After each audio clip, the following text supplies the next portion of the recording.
Good evening, everyone. I'd like to welcome you to the Board of Selectmen regular meeting of Wednesday, February 8th, 5 o'clock at the Town Hall. And we are expecting Jacob Klee at 5. I hope he is walking in.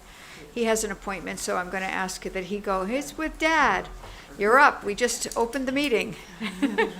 Talk about no time to think. So with that, I'll introduce, if it's okay with everyone, he has another appointment, so he'd like to go first, and then we'll start with the first selectman's remark. It's number 2. Should I sit? Yep. Hi, Jacob. Hello. Welcome. So you have the floor, as they say, or the mic, and go ahead. Hello. My name is Jacob Klee. I live on North Racebrook Road in Woodbridge. I am a 7th grader at Amity Middle School in Bethany. I am here today to talk about my Bar Mitzvah project. The purpose of my Bar Mitzvah project is to raise awareness of our water table and show the dangers of water pollution. One part of my project will be a cleanup of our local watershed to reduce the amount of pollution going into waterways, including plastics, trash, and bottles. The other main purpose of my project is to create a website where dry wells can be reported so that water conservation can take place. I have already created a website where people can report their dry wells and learn if their neighbors have a dry well. This website also contains helpful water conservation tips and ways to reduce your water use. Some of these include limiting the length of your showers, making sure your toilets and sinks are not leaking or dripping, and watering your lawn and gardens when it is cooler in the morning or evening. Through my Bar Mitzvah project, I hope to raise awareness about water pollution. I welcome the opportunity to partner with the town of Woodbridge to help promote my website, getting important information to our community during the times of drought and water stress. Will help our citizens conserve water and make our environment better. Thank you for your time tonight. I'm happy to answer any questions that you may have. Thank you so very much. Timely and good idea. Best wishes. Does anyone from the board have any questions? I do have one question. Thank you, Jacob, for your presentation. Can you tell us where your website is located? I have a website on Google Sites, and if you want to check it out, I have printed out copies or a QR code you can scan. Perfect. Fabulous. Thank you so much. Great. Anyone else? I have a question. I'd just like you to give us your definition of a dry well, because to my mind there are two. One is a well that's gone dry, another is a container in the ground filled with rocks to get overflow of water. I think you mean wells that have gone dry. Is that correct? A dry well is a well that you have in your backyard under the ground that is not coming to the water source and is not picking up the water that you need to use in your house. And there's a water stream underneath your house that is connected with your neighbors and the area around you that your well picks up from. And if your well does not reach that site, which means that there is no water in your well. So your dry well is a reflection of the water table. Yes. Okay, that's good. I didn't know that. Thank you. Anyone else? Well, best wishes, Mazel Tov, and thank you. Thank you. Thank you. And we'll move on to the next item. Hi, Rob. Thank you. Good to see you. Next item is the Board of Selectmen, first Selectman remarks, and I will read. Good evening and welcome to the February 8th regular meeting of the Board of Selectmen. I am so glad to see everyone this evening in person. February 17th is National Random Acts of Kindness Day. Maya Angelou once said, quote, "People will forget what you said, people will forget what you do, but people will never forget how you made them feel," unquote. Let's all try to share some kindness with one another, not just on the 17th day, but every day. Last weekend, I was invited to be part of a panel of women hosted by the Girl Scout Troop 60865, where the girls asked us all questions related to how we, as women leaders and professionals in our town, have broken stereotypes. It was a wonderful experience for me and hopefully for these future leaders. I've been asked by the Woodbridge Board of Education Chair Lynn Piasek to appoint a member of the Board of Selectmen and a member of the Board of Finance to the newly created Beecher Road School the name of the committee, in quotes, Enrollment, Instructional Needs, and Space Planning Ad Hoc Committee, unquote, to review and address the implications of increasing enrollment at the school. I've asked Board of Finance member Susan Jacobs and Board of Selectmen member Joe Crisco to take this on, and they have both agreed. This committee's membership will also consist of a cross-section of district officials, school personnel, and a community member. They will review enrollment projections, programmatic and instructional needs, and staffing configurations, which pose challenges in the current setting, and will make a report to the Woodbridge Board of Education at his September meeting.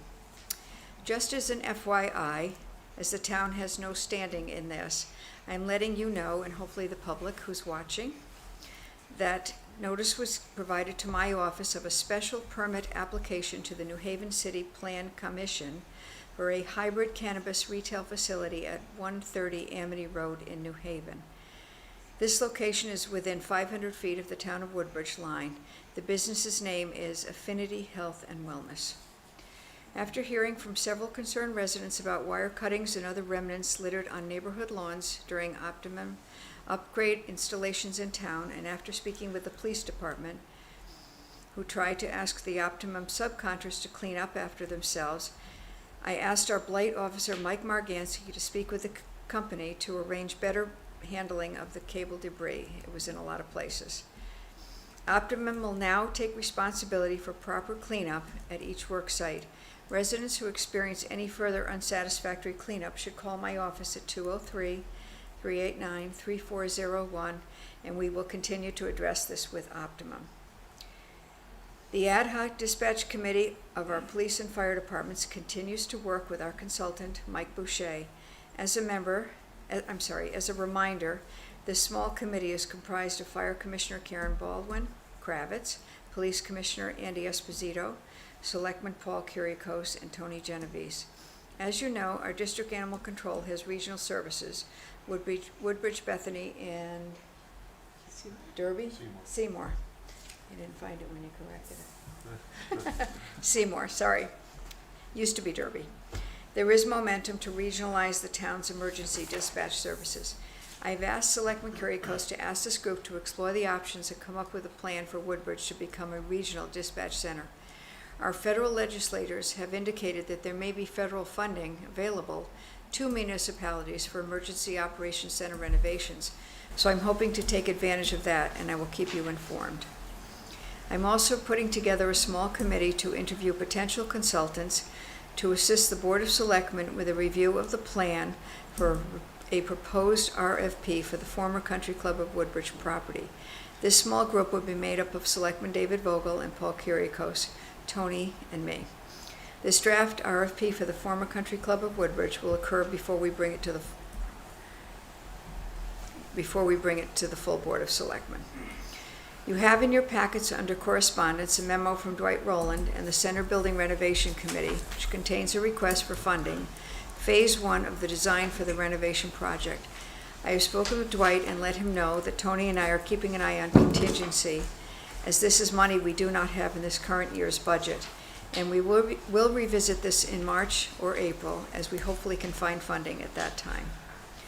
Residents are again encouraged to participate in the FY24 budget preparation now, while it is in progress, with questions, comments, and suggestions. Budget meetings can be watched on Channel 79 and WOGAT YouTube page. Please see the homepage of the town's website for a link. The most effective way for residents to share their opinion and or ask questions is at the Monday, April 24th preliminary budget hearing, when the Board of Finance presents the proposed budget. This meeting will take place at 7:30 p.m. at the Amity High School auditorium. Following this hearing, the Board of Finance may make changes to its proposed budget, which will then be presented at the annual town meeting on May 15th, also at Amity High School auditorium at 7:30 p.m. Thank you. And then with that, we'll move on to item 3, the Woodbridge Board of Education, and Superintendent Vonda Tedz is here. Yes. Hi, Vonda. Good evening. Good evening. It's a little hard to follow Jacob. He was very well spoken. Yep. So, thank you for discussing the ad hoc committee. That saves me about 2 minutes. So thank you. Thank you for this opportunity. I have just a few things to share tonight that I think would be interesting for the town to acknowledge as well. On February 1st, Board of Selectmen David Lober joined a tour of Beecher Road School exterior and grounds walk that was facilitated by Board of Education member Jeff Hughes and joined by Vito, Donna, and Board of Education members Lynn Piazzik and Aaron Williamson and myself.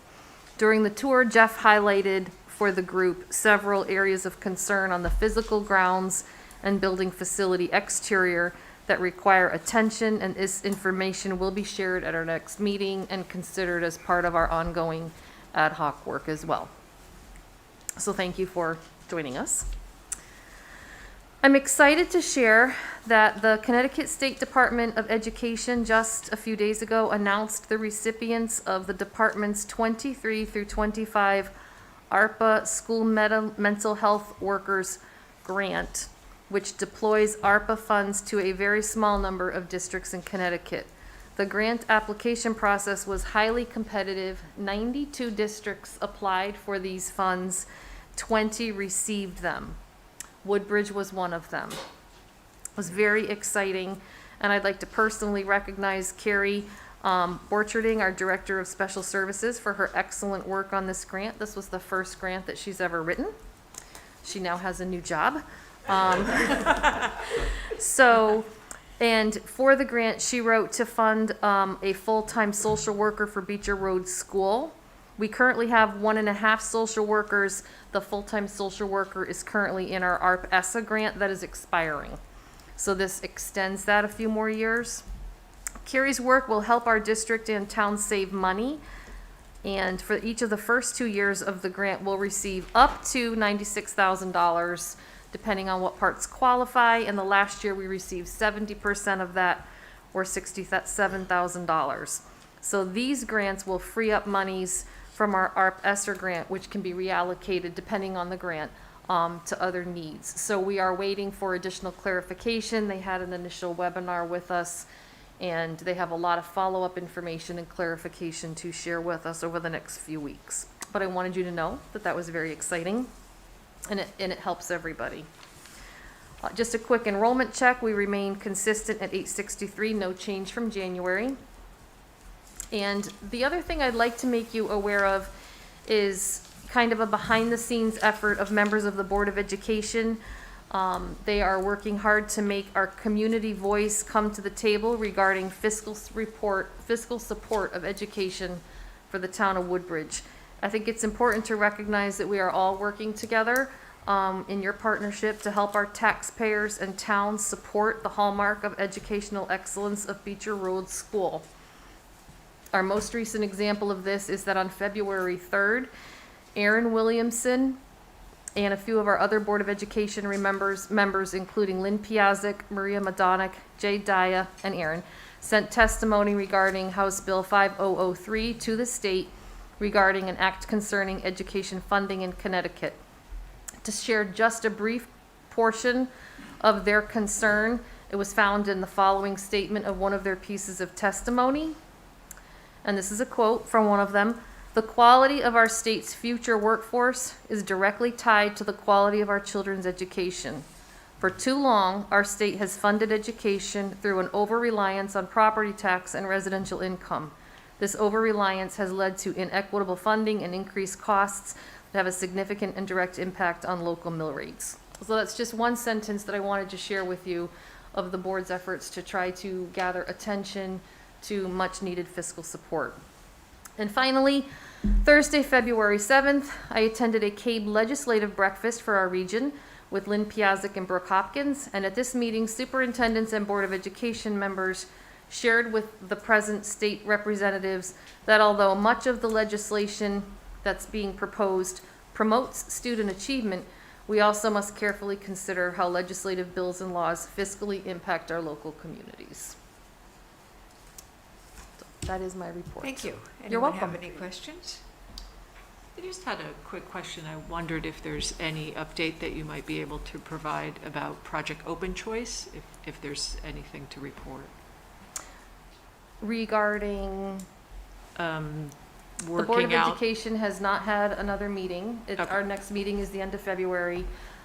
We continue through a variety of avenues to have conversations with Open Choice directorship. I did speak last week at length with the person in charge of choice for the state of Connecticut at length, and we will be meeting with them. We had a meeting scheduled that has been rescheduled to next week.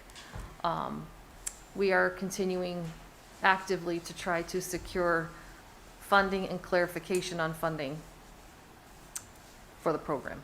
Great, thank you. You're welcome. Anyone else? Okay, thank you so much. Thank you. Have a great night. Item 4 on the agenda is the Community and Cultural Center Building Committee update. Sandy Stein, the chair of that committee, with Andrea's here as well from that committee, and the other member is Bob Tucker, correct? Correct. Thank you. Correct. So Sandy, the floor is yours, and I understand you have the, well, they'll introduce themselves as they get going. Yes, I will do I'll leave that. it to you. You take the floor, Okay. or the mic. Thank you. Well, as promised, the Community and Cultural Center Building Committee is back to share with you the cost estimates of the schematics for the proposed Community and Cultural Center in the old firehouse, as well as the conceptual master plan costs for the outdoor areas surrounding the building, including the grove all the way around the library. So as Beth aptly introduced, we have 2 other building committee members, Bob Tucker and Andrea Weinstein. And from Silver Petrocelli, our architects, we have David Stein and Matt Gallerani. And from Eris Land Studio, Eris Stollis. So as a refresher, and just to provide a context again for the presentation, the interior building renovation is funded by a state grant of $2 million.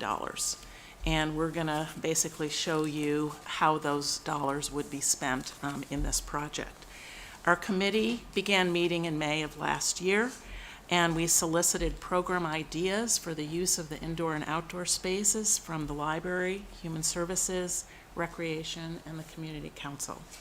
So these are the program ideas that were used by our architects and the land use design experts to formulate their plans. So they come from people who are looking for additional program space and opportunity to do more and different types of things.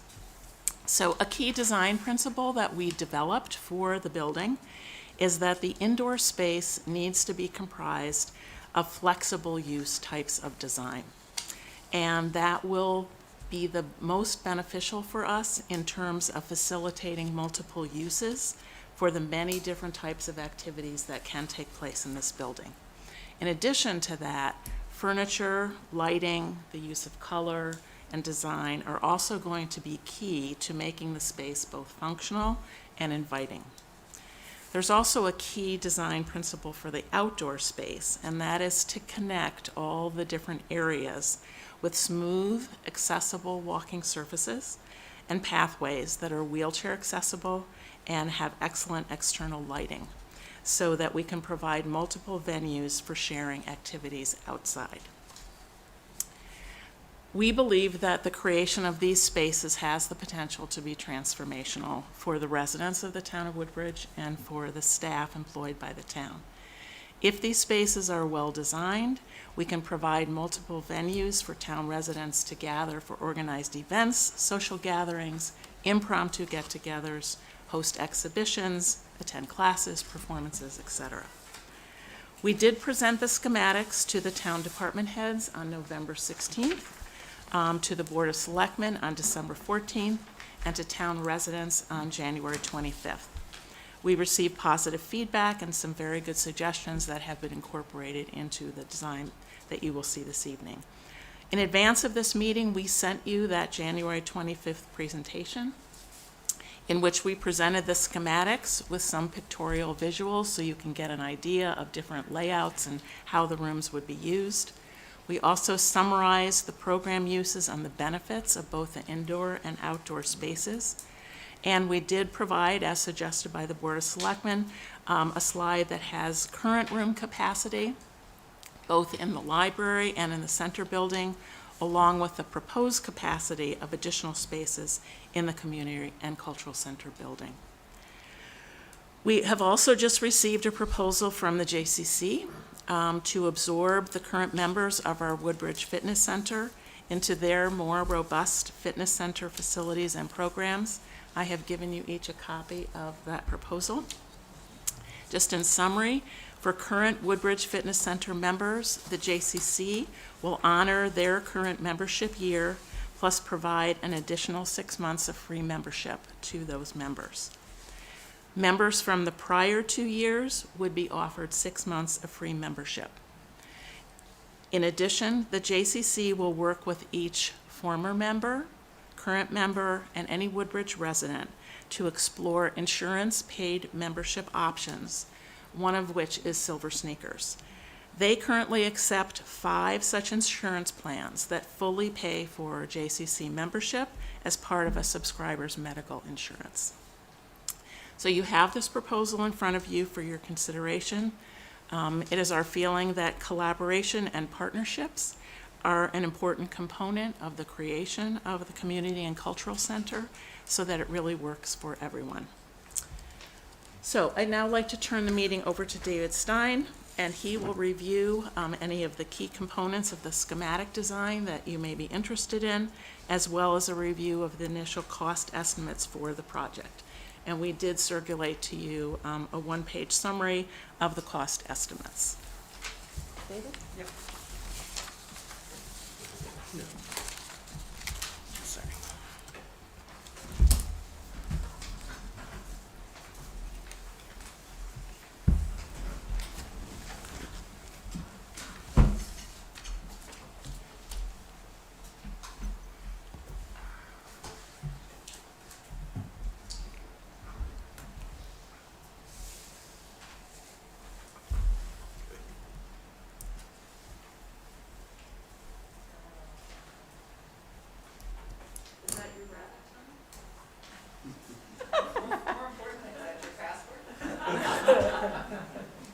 Who's the bunny?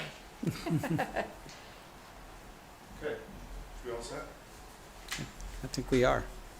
So good evening, everybody. Again, for the record, my name is David Stein. I'm a principal with Silver Petroselli and Associates. I have my colleagues here, Matt Gallerani, our lead project architect, and Eris Stalis with Eris Stalis Land Studio, who is the landscape architect on the project. So you've had an opportunity to see this project in its beginning stages, and we have, although our concept has remained sort of tight, we have matured it in a certain way. But before I get into the slides, I wanted to just kind of hit on the key point of adaptive reuse projects. And there's really 3 elements to an adaptive reuse project that you want to achieve, not necessarily in any of these order, but at least personally I feel that placement is an important key piece that you need to address when you're adapting a building, because not every building is adaptable and makes sense to do so. Obviously, this building, in terms of its placement in the town is key. You know, I've always looked at this as being sort of your gateway as you come in to the town, and it just the roadway sort of frames it in that triangular shape. We check the box on its placement. Character has a lot to do with it. We use the terms as architects, the architectural vernacular. It ties into just the context of the town. It obviously needs to match with your overall plan of conservation and development. The building clearly has that character of the architecture. The exterior has been well maintained, and the building was well built over time. So it does have that character and constructability to do so. But then the building also needs to be flexible. It needs to have enough flexibility in its structure to be able to change to the use that you're looking for. We, as architects, could make anything work. We could engineer as creative as we want to be, but there comes a point in which it's inflexible to adapt and change this building. this building hits all three of those characteristics of placement, character, and flexibility. So we're going to show you how we believe that works with the mission that was just described to you and what the building committee has working on. We've also sort of stepped past the building and looked at the entire campus and how that could be connected to all of the amenities and all of the services and all of the uses that the residents and guests coming to Woodbridge are looking to participate in.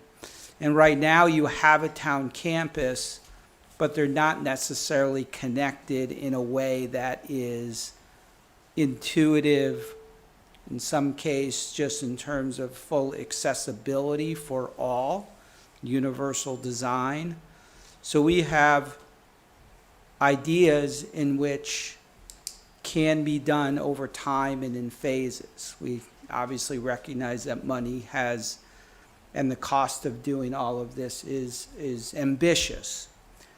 So we've developed a stage plan. We've put together estimates that you have in front of you that begin to show opportunities of starting with a phase one and then looking forward in terms of that. So with all that as being the introduction, I'll go through our presentation of these slides.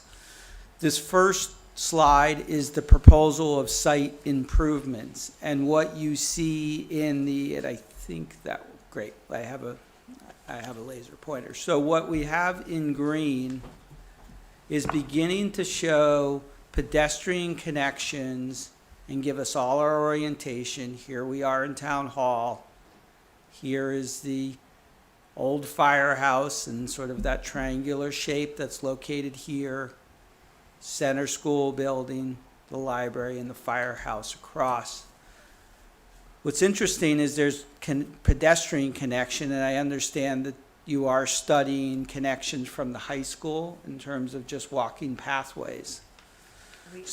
We actually have a connectivity grant that is almost ready to start. We're just completing the SHPO part of it, and hopefully that'll get going, which will help with that a lot, as I'm sure you know.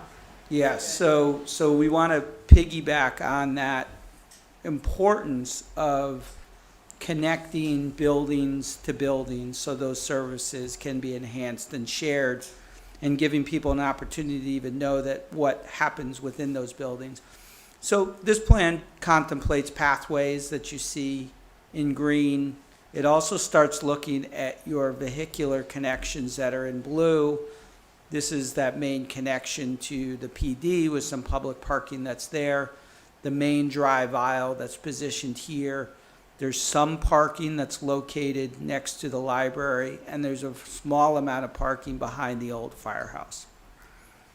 So that gives you sort of an overall context of that. And then there's the walking path that's located on the Fitzgerald property, and right now, there isn't a cross-hatched pathway at this point. The runners and joggers, dart across the street. When the firehouse was built, that was contemplated to have some connection, and that's why there is a cross pathway there. At one time, it was thought to put a signal there, and the Connecticut State Department of Transportation opposed doing a signal there. They actually considered that to be less safe in front of a firehouse, just because of the impromptu times of when the light is on and off. But there is a connection there. So our thought is to sort of enhance that and connect across the street and make that more apparent in the overall design.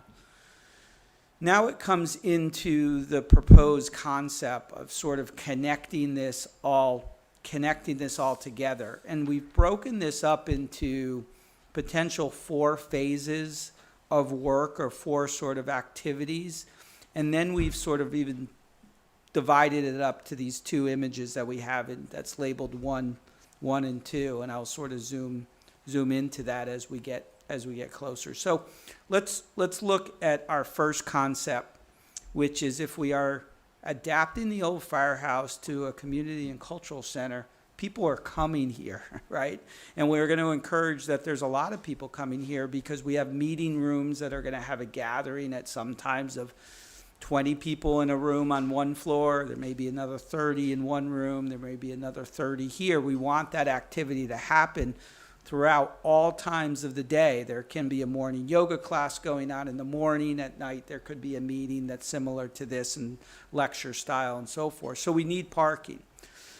The thought is to rework the parking that currently is adjacent to the library and put new parking spaces that are positioned here and a drop-off that's located here, because the new entry, and that's the one thing, if I ask anybody, where's the entry door to the old firehouse, none of us probably know. There is a door that's located in this corner, so that really became the main entry piece. So we want that to be apparent, so when the residents do come, they know where the entryway is. What we will be doing is we'll be removing the drive aisle to the bay that's located here, and we'll be putting in pavers in front of the existing apparatus bays, the main building, which is here, or the main existing 1930s fire station that's positioned here. That will become pavers. We were proposing putting some type of stone wall in the divider and landscaping. You'd still see the building, still have that same image of the building, but now it's more of a pedestrian connection than the thought that somebody would drive their car and then park right in front of those bays. The image of the old firehouse will be there, but we're trying to create a much more pedestrian and smaller scale than right now. There's a lot of pavement that's situated around that building. As we get to the back and sort of the Grove piece, there's a lot of possibilities of connecting that and better using what you currently have. So we're leveraging that. It's really a gorgeous space, and it has a nice connection between the library and the old firehouse. The thought is to bring in a pavilion that could be positioned in this orientation right here, reworking and creating bocce courts that could be located here. We're also looking at other pathways and sort of greenways that could be worked all the way. A small play area that's in here, just a grassed area for, kids and parents to run around. It's not a dedicated field in any way, but it's just a nice area to be able to have a picnic and sit. And then the connection to parking that is located on this side. The food truck could be brought up and connected at this area. So there's a lot of synergy between all the activities happening at Center School, happening at the library, happening at the new community and cultural center. We are showing in this image, we're trying to just illustrate that from a sustainable perspective, we are not proposing to use blacktop or pavement. That any of these strategies have sustainability in mind, and these pavers are intended to be pervious pavers to allow stormwater to infiltrate down below and create better stormwater management for that site. I have a question. Yes. On that parking area, what is there, I'm having trouble picturing it. Yeah, What is there now existing? where So the there's, parking area I would say about a third of that area, and I'll try to point out to you, is parking.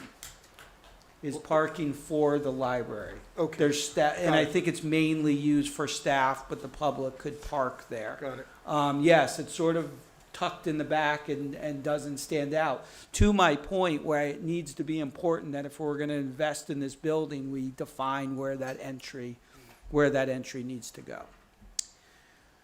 Moving on to the proposed site improvement of the second portion is how does that then interconnect with the library and the library programming? There's a lot of that overlaps. So what we're envisioning, and especially in the world today that we are all very conscious of spending more time outside, And we've proven that we can have outdoor learning experiences, that we create that.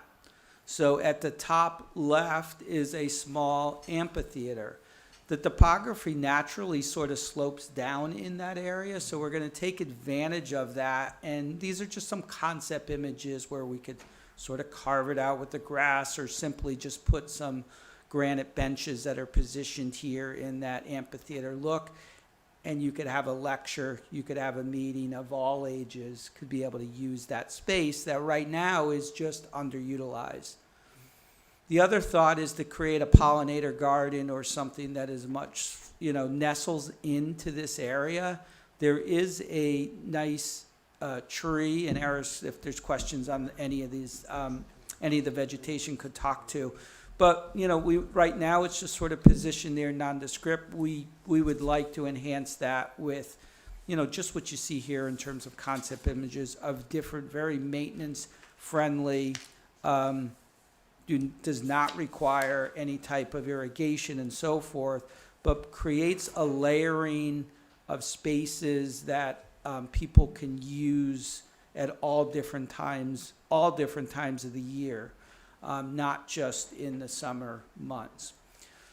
So with that, I'll get into the floor plans that you have seen before, so I don't want to belabor it. I'm sure there's questions that you have, so I'll go fairly quickly through this. But just to reorient everybody again, is the original firehouse started from this corner to that corner to that corner. That was the original building.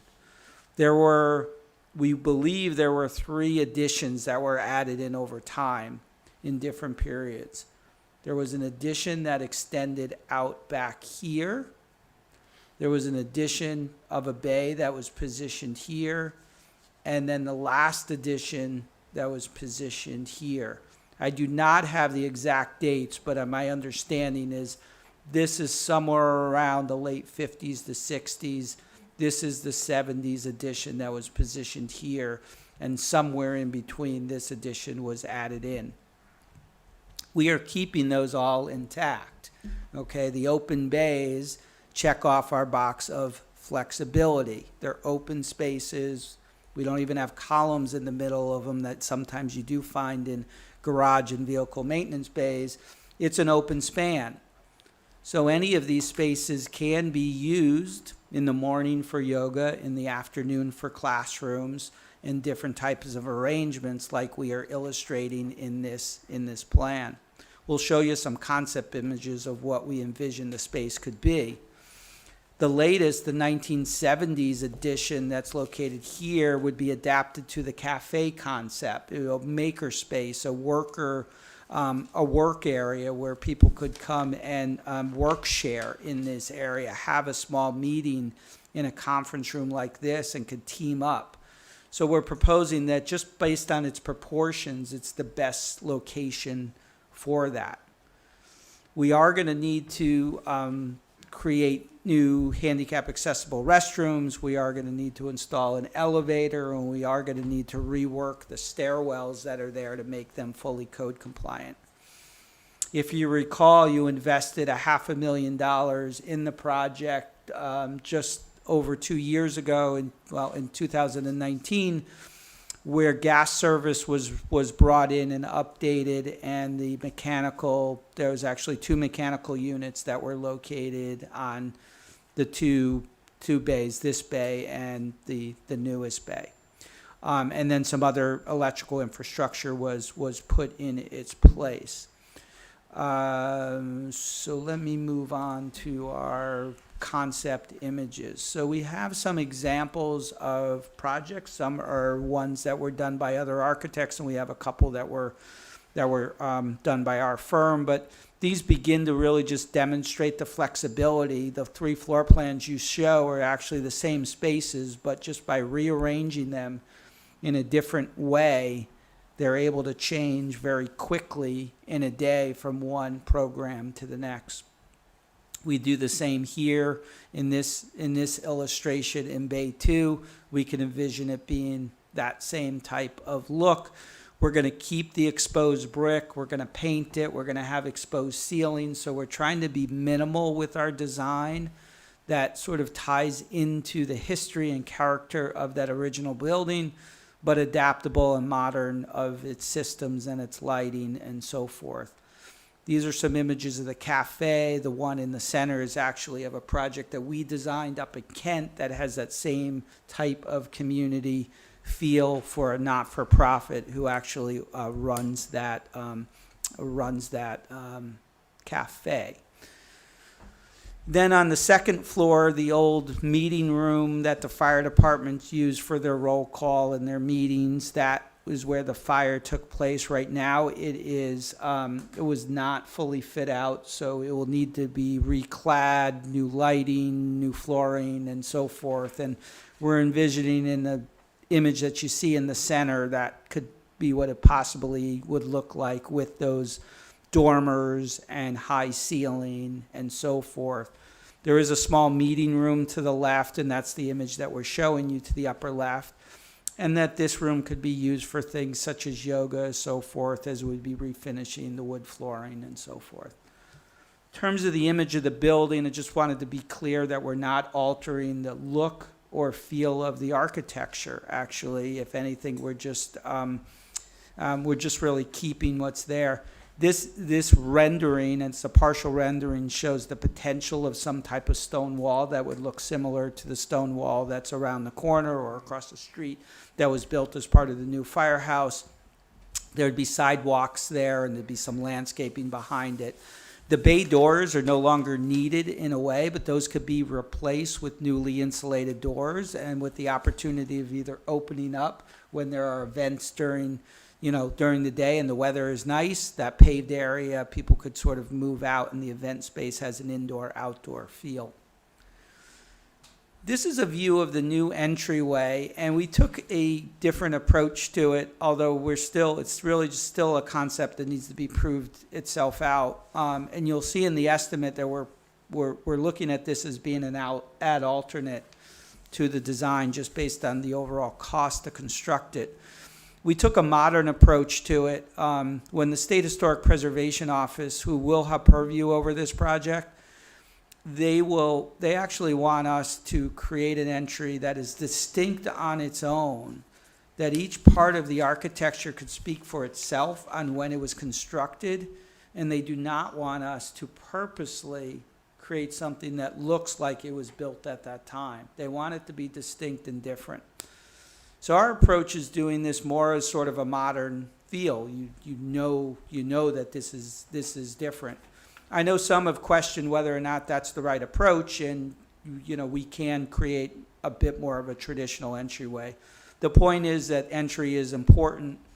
There is a cost implication to creating a small vestibule addition, even of 200 square feet, and we're showing that in our estimates, as you see, as an odd alternate. Something that would be designed in bid, but if the project cannot afford that at its time, then we would create sort of an internal vestibule for that. But we're mindful of the allocation and budget that has been set forth for the committee, and this just gives you a different perspective. That wall that we were creating, that we would clad with sort of a metal panel to simulate the same color of the patina of the metal roof, actually hide some of the amenities. We do need to now put a dumpster and things like that, so this wall was intended to serve sort of two purposes, sort of hide those other things, because we really don't have a back of the building to tuck anything away on, so we had to be mindful of that. The list of program spaces that was just in the introduction is here. There's just a variety of opportunities, from co-working spaces in that cafe area to exhibition to recreation space to meeting spaces. And then the list of outdoor amenities that all could be intertwined, as you could see, can be used from all ages and would all be accessible and now have connection from town hall through walking pathways and so forth. We looked at just overall capacity of spaces and making sure that when I said that it was flexible, it actually is right-sized for those proportions of those former firehouse bays. So just based on the numbers there, they are large enough to handle that reasonable capacity, but actually designed in a larger way that we could have even larger capacity if that was the case, because code would ask us to do so. So all these spaces have the ability to range from a small 10 to 15 all the way up to 50 people within a space. And with that, we'll, I guess, turn it back to you. I'm sure there's some questions maybe on the estimate or for our team to answer to. Anyone want to ask some questions? David? Yes. I do. So, I do like the flexible space concept very much, and just wondering in these 4 phases that you've described, generally, what comes first? I mean, what are the 4 phases? Yes. And are there parts of it that don't have to be done? Is that? Yeah, that's what we're doing. I'll go back to the overall floor plan and try to illustrate the 4 phases. And you're looking at the 4 phases at the bottom of the estimate? Is that what you were referencing? Yeah. Okay, Yeah. great, Yeah. great. So I'll try to illustrate that to you in this plan. The phase 1 is the parking area that's located directly Right. here, and the work basically surrounding the work needed to be done as part of the old firehouse. That would be option number 1.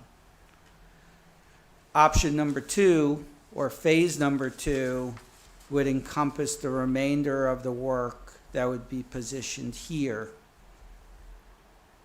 within this space. Option number 3 would be located here.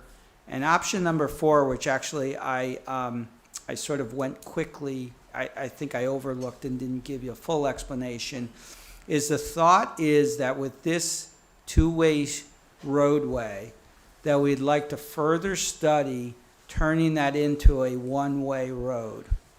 What it also does, it will allow us to add more parking, because there could be parallel parking. The question is sort of the direction of that 1-way pathway.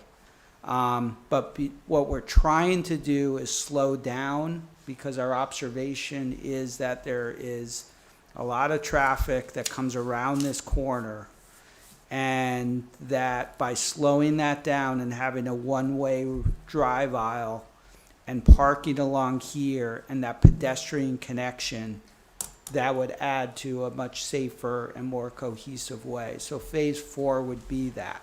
Okay. Now, I think phase 1 is an absolute because you need parking directly adjacent to, you need enough parking to connect to your new program space. It won't succeed if you're going to ask people to walk fairly far away or not to even have a walkway pathway to do so. The thought from the committee too is that number 1 and 2 are kind of tied at the hip, because those outdoor amenities really want to be interconnected. But we have analyzed these in a way that can be additive. Okay, there would be some division of line that you would work on. We gave you a range of numbers there because there's a lot of different approaches or strategies that we would still have to flush out, because this is just a concept. Right. So that's why a range is also projected at this point and not more of a detailed evaluation. And then the other thing I had a question about was, you did mention that about money at the very beginning, it being tight and very difficult to come by. So I'm looking at your total project cost being about 28% above budget over the grant. And I'm wondering, are there pieces that don't need to be done in this? I mean, I only assume that with 5 to 8% inflation, that number is going to go up and not go down. So are there things that are just, can be left out of this without, that could be done at a later date? Should the popularity of the building be such that it's required? Or is this, sort of what we have to do? Particularly, I'm concerned about the $300,000 that is in here for basically a storage shed over across the street at the fire storage building. And I just don't understand, it's a shed. $300,000 on this budget seems like an awful lot for a shed. So I'm concerned that the numbers don't work with the budget that we have from the state. So, yes, we're all mindful of the escalation component. We're all dealing with in our daily lives. And over these past few years, we've seen drastic rises in construction costs. The numbers that are being presented to you have an inflation component, an escalation piece built into it, predicting that if we are bidding this project within the year and the contractor would carry that inflation to the first quarter of '24, we've included that in this number. We've also built in a contingency component that you see on that line item. Yep. to cover. We are working with a renovated building, so there's always unforeseen conditions that come about. So we are being responsible and conservative with those numbers. Good. Okay, so we are taking a conservative approach with this number. And what we tell all our clients and our municipal clients that we're working with is that we make a projection on a number, but the market speaks for itself at the time you go out to bid. So as you advance this, our advice is continue to advance as quick as you can, because even with numbers going down, they never go backwards on the construction piece of it, right? So that's one piece. We believe we have a conservative number that we've presented to you that contemplated escalation, has contemplated the right size contingency for this. The question of alternates is that's why we did look at pulling that addition out as an ad alternate. We will explore other items that potentially could be pulled out. But the big items that you see on this list are the elevators, the stairs, the bathrooms. Those are items that you need regardless. That's your real big ticket items. So if there are other things such as aesthetic components or some other things, we need to be lean with that and also bid those as alternates going forward. But the bulk of this project in terms of its cost is needed to do that. You are still going to be required, as I said, to install an elevator, bring in a fire alarm, sprinkler the building. Those are all core elements, and those are the big elements of the project. And in terms of lastly, I don't know if anyone wants to jump in on the firehouse piece of it. I will say with any of your municipal projects, they're very different than ones that we may have experienced on the private side of things because of a few factors. One factor is prevailing wage rates. Okay, it's a very different wage factor that's required on the contractors that are able to bid on this project. There's a municipal project they're required to bond for 100% of the work that they're doing. So they need to cover the cost of the insurance to cover that cost. And then just their overall liability cost, workman's comp insurance and so forth needs to be significantly lower in terms of their modification rate.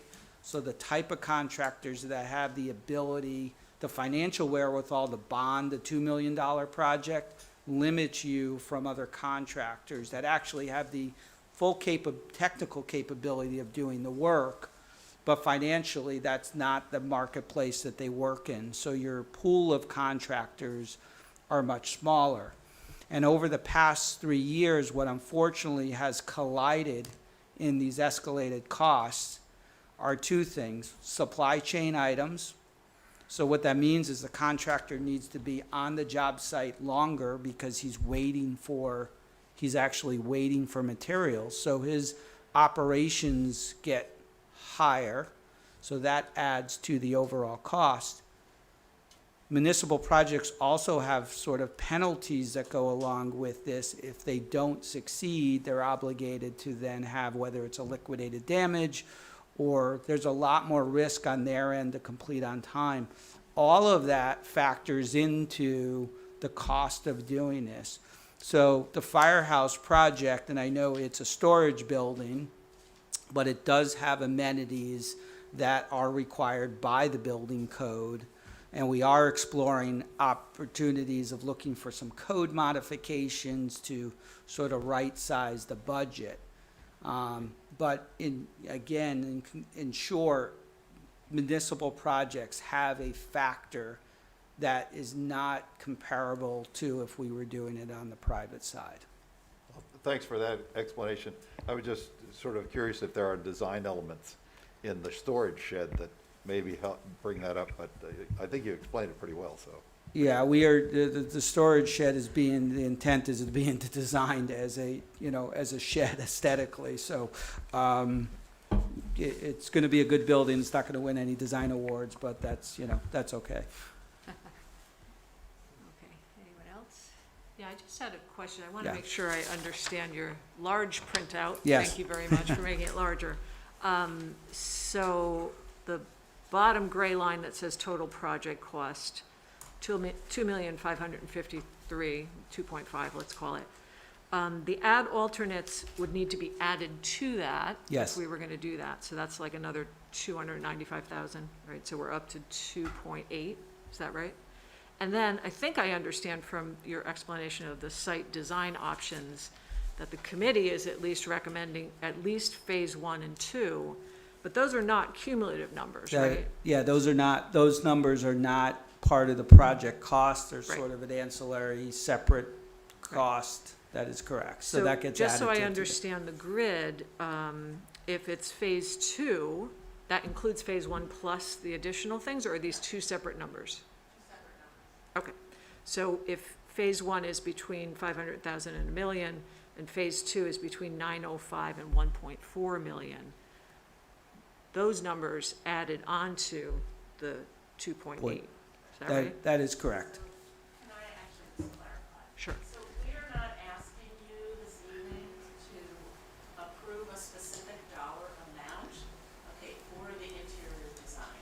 We're giving you the scope of what we have available. We feel that once we have construction bids, we will have a much better idea of what things are going to cost. We also have to explore things that are not included, like computer, AV, telephones, all those things have to be in here, but they're not right now.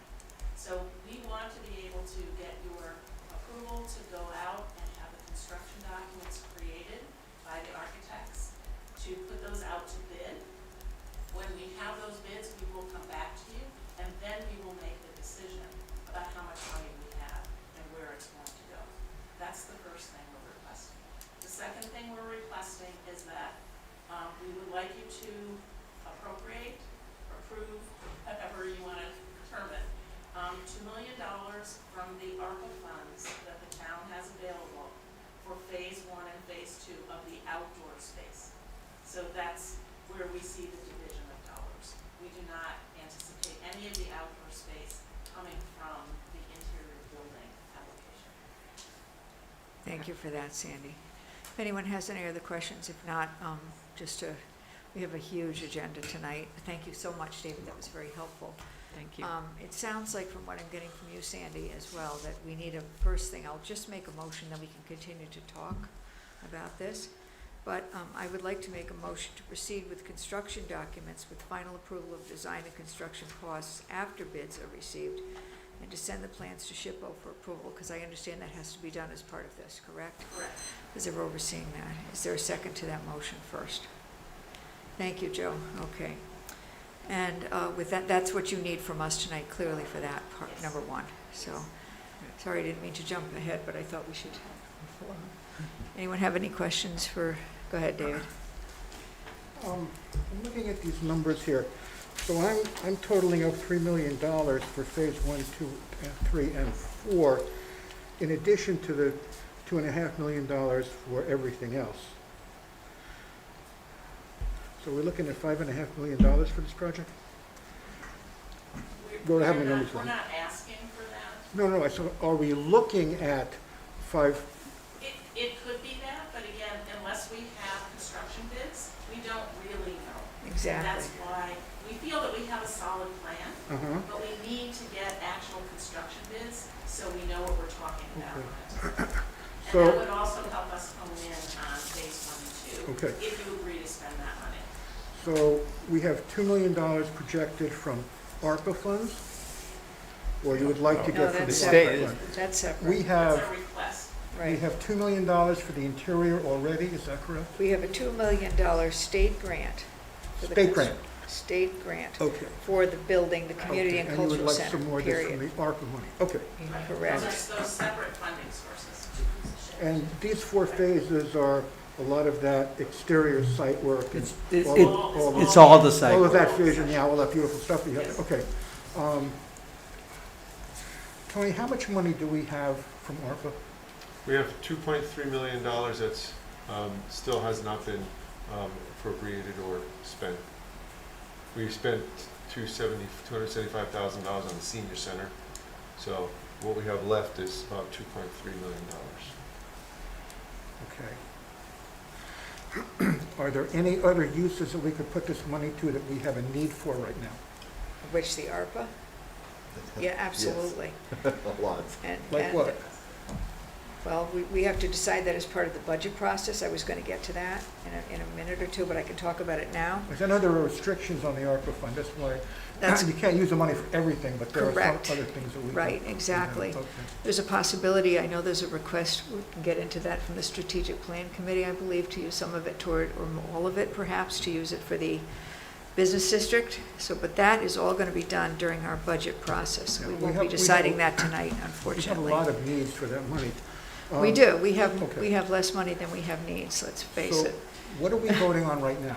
The only thing we're voting on is to proceed with the construction documents, which they've asked us for, with final approval of design and construction costs after bids are received, and to send the plans to SHPO for approval. That's it. Okay.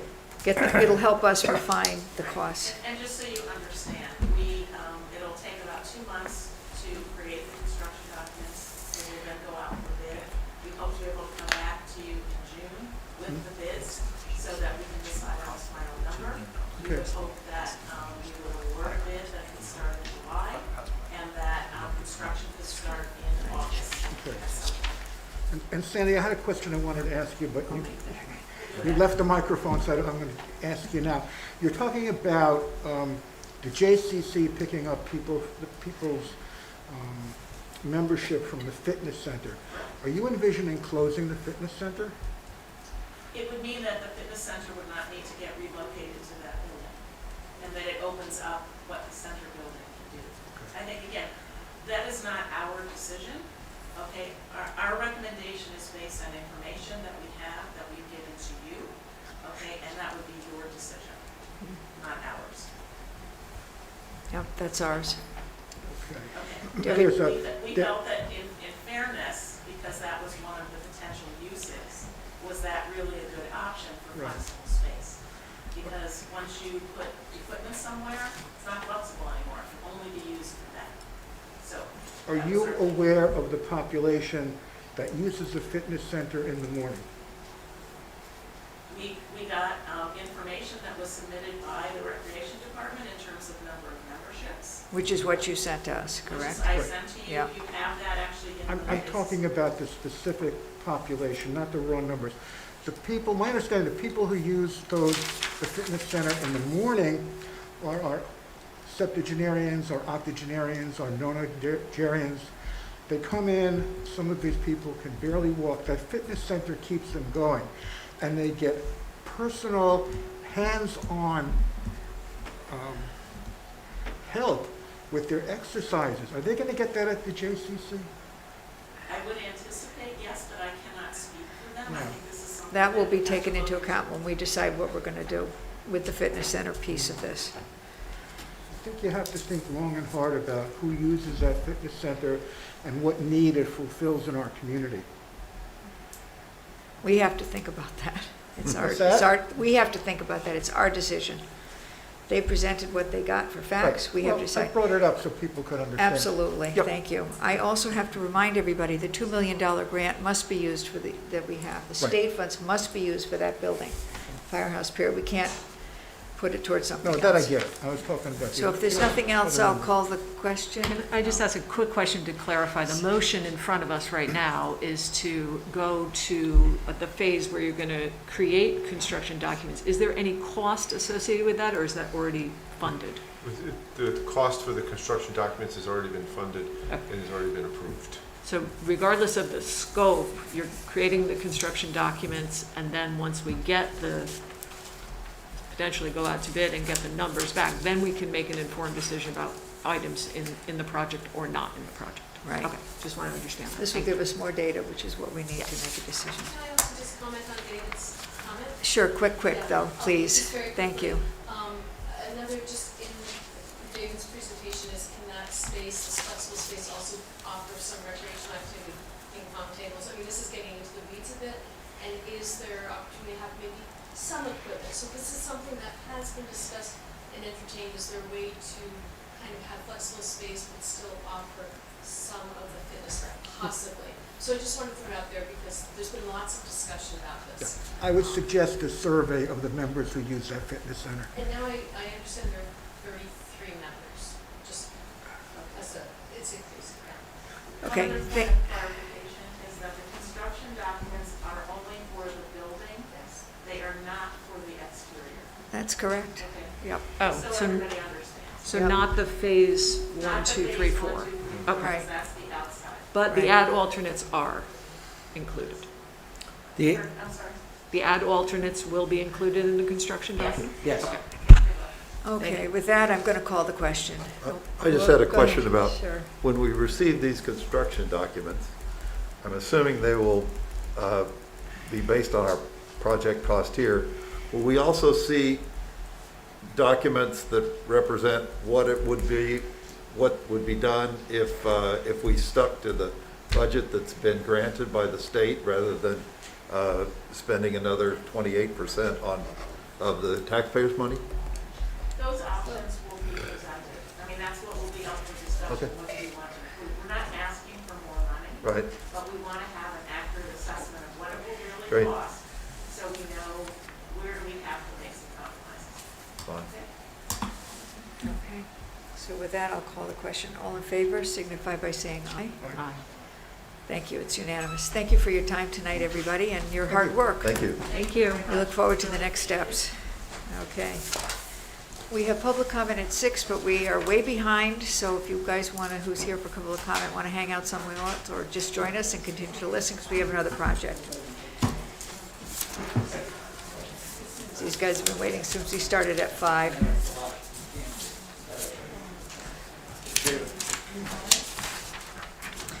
So with that, I will introduce the 2030 Task Force presentation, connectivity plan with SLR Consulting, Jason Williams, and I understand Susan Jacobs from the 2030 Task Force is also here to help us along.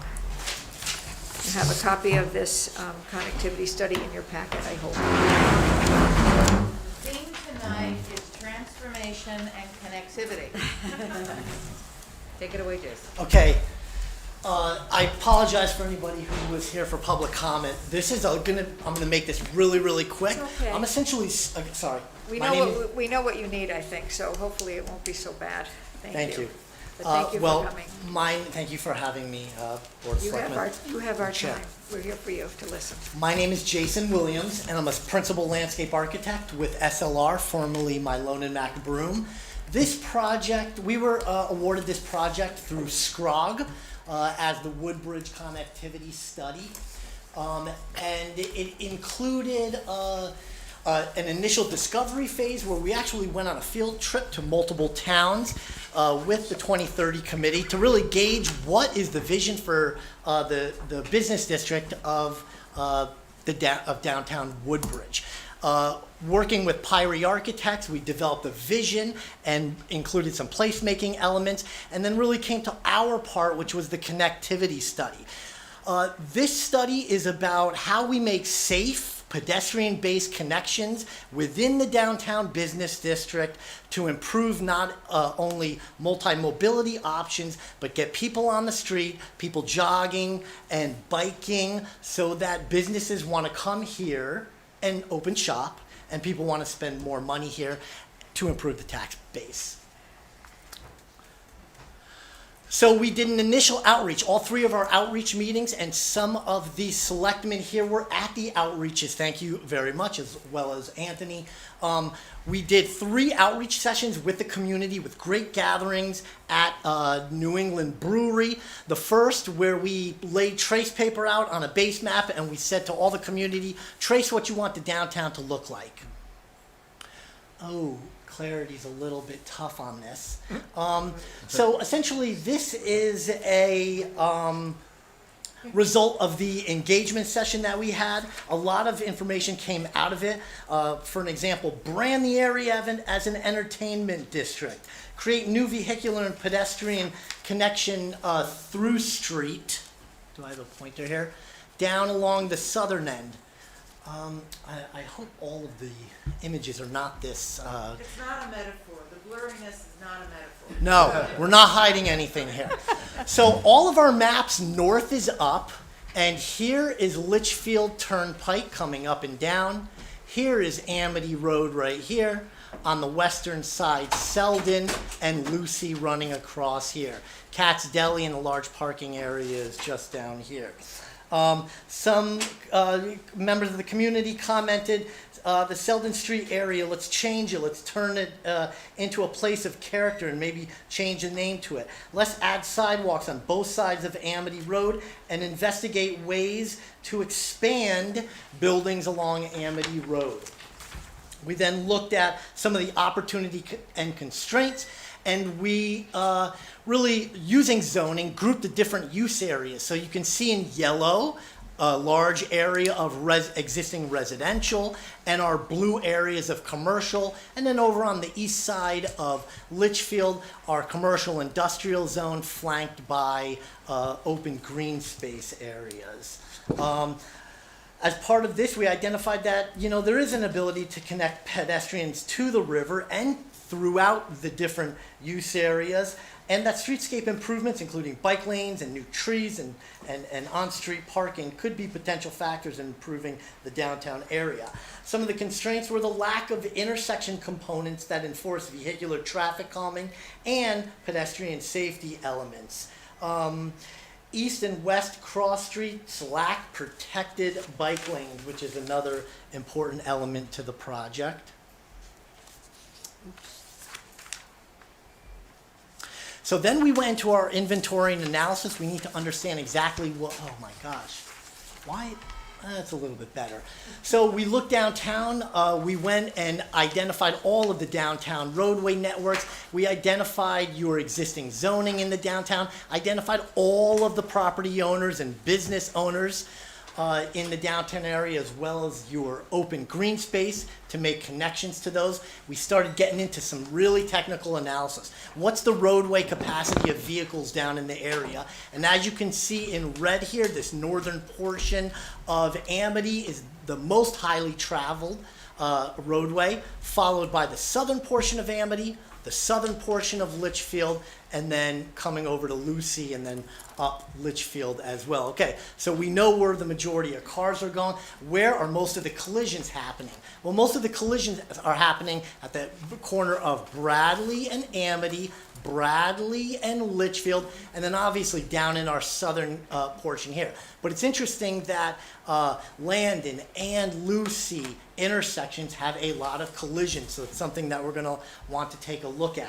What are the existing sidewalks? Can people walk currently in the downtown area? In this map, we've identified all of the existing sidewalks, and yellow represent all of the missing sidewalks. In pink, there is existing sidewalks, but if you don't have the connections, you don't have safe pedestrian travel. We also counted all of the people moving. Landon and, Landon and Amity, a lot of people moving, as well as down in Lucy and Litchfield, a lot of people crossing the streets down in these areas. Okay, we put that in our technical toolbox. Second public community meeting that we had at the brewery, outside in tents with heat, great turnout. Unfortunately, this is so blurry, but let me explain what we did. So in the upper left-hand corner in yellow are all of the roadway networks in our study area in the downtown business districts. We cut cross sections through those roads, and on the right-hand side, you can kind of see the cross sections that we cut.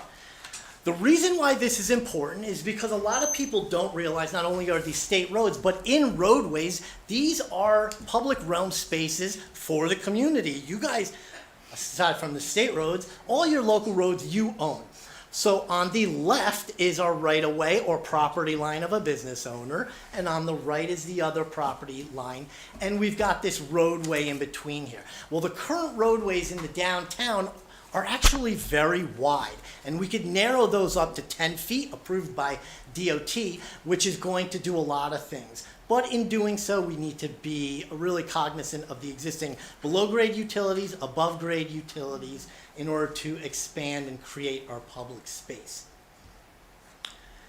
This is an image up top looking north on Amity. And this is the cross section down here. The person's not coming through very well, but you can see that on the left-hand side we have a sidewalk, and that's pretty much it. There's not a lot going on in Amity. No one wants to walk on Amity.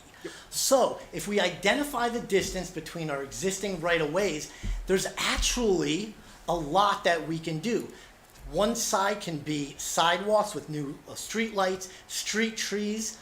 Shortening the width of the roadways gets us amenity space for bus shelters, a wide multimodal path. This is essentially a cycle track where bikes and scooters and joggers and people with baby strollers can walk, and we even get room for gathering areas with benches. So we looked at what are the 3 best options that can be done in our downtown roadway network. The first we're calling our multimodal path, which I'm showing here. Sidewalks both sides, bus shelters, gathering space. But as we shrink in our right-of-way, we still can maintain a bike lane on one side, sidewalk on the other side. And as our right-of-ways in some areas like Selden shrink down even more, we still can get some yellow green space and a sidewalk on one side of the road. So we took these 3 options and we said, okay, within our downtown roadway networks, let's apply these. And so in pink, you could see the best, this multimodal streetscape. In purple, sidewalks both sides, bike lanes and sidewalk. And in orange, where we have to do sharrows, which is on-road bikes.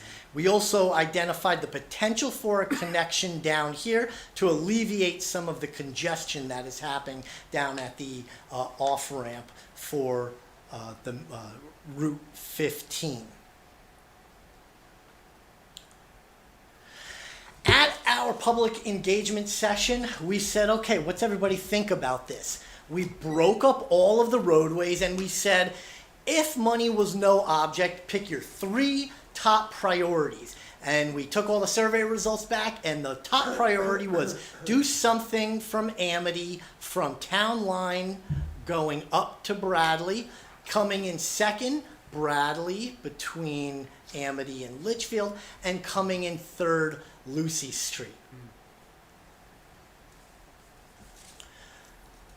Introduced this at the 3rd information session, and then started to develop sections. So this is the #1 ranking Amity Road. I explained a little bit about it. Currently, you can see what Amity Road is. It's really nothing.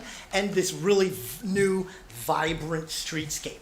Based on a current streetscape project that we just built, East Main Street in Waterbury, for this length of road, 1,360 linear feet of improvements at approximately $2,300 per linear foot both sides. This construction would cost approximately $3.1 million. The next ranking was Amity Road. I'm sorry. The next ranking is. I printed out all three. The next ranking was Bradley Street, and you can see big difference. We got sidewalks on one side of Bradley, but now on Bradley we could create this multimodal walkway as well as sidewalks on the other side of the streets. New street trees and lighting. This comes in at approximately $2.3 million.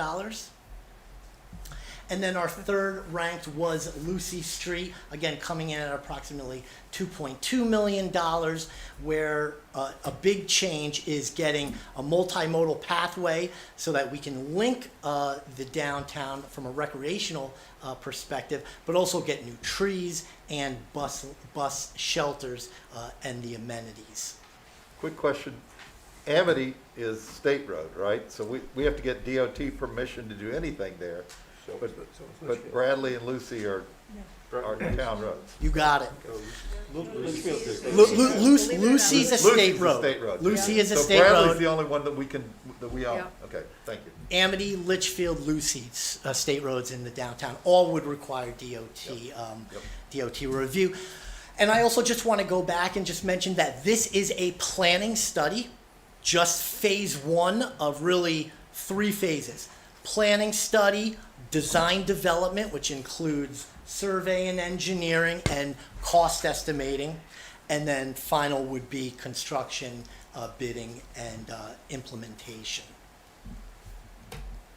So with all the roadway networks coming with all the roadway networks coming together, they essentially intersect at our intersections. So we took a look at the intersections and identified 8 major intersections. 3 of them really play up as gateways coming whether northbound or southbound into the business district.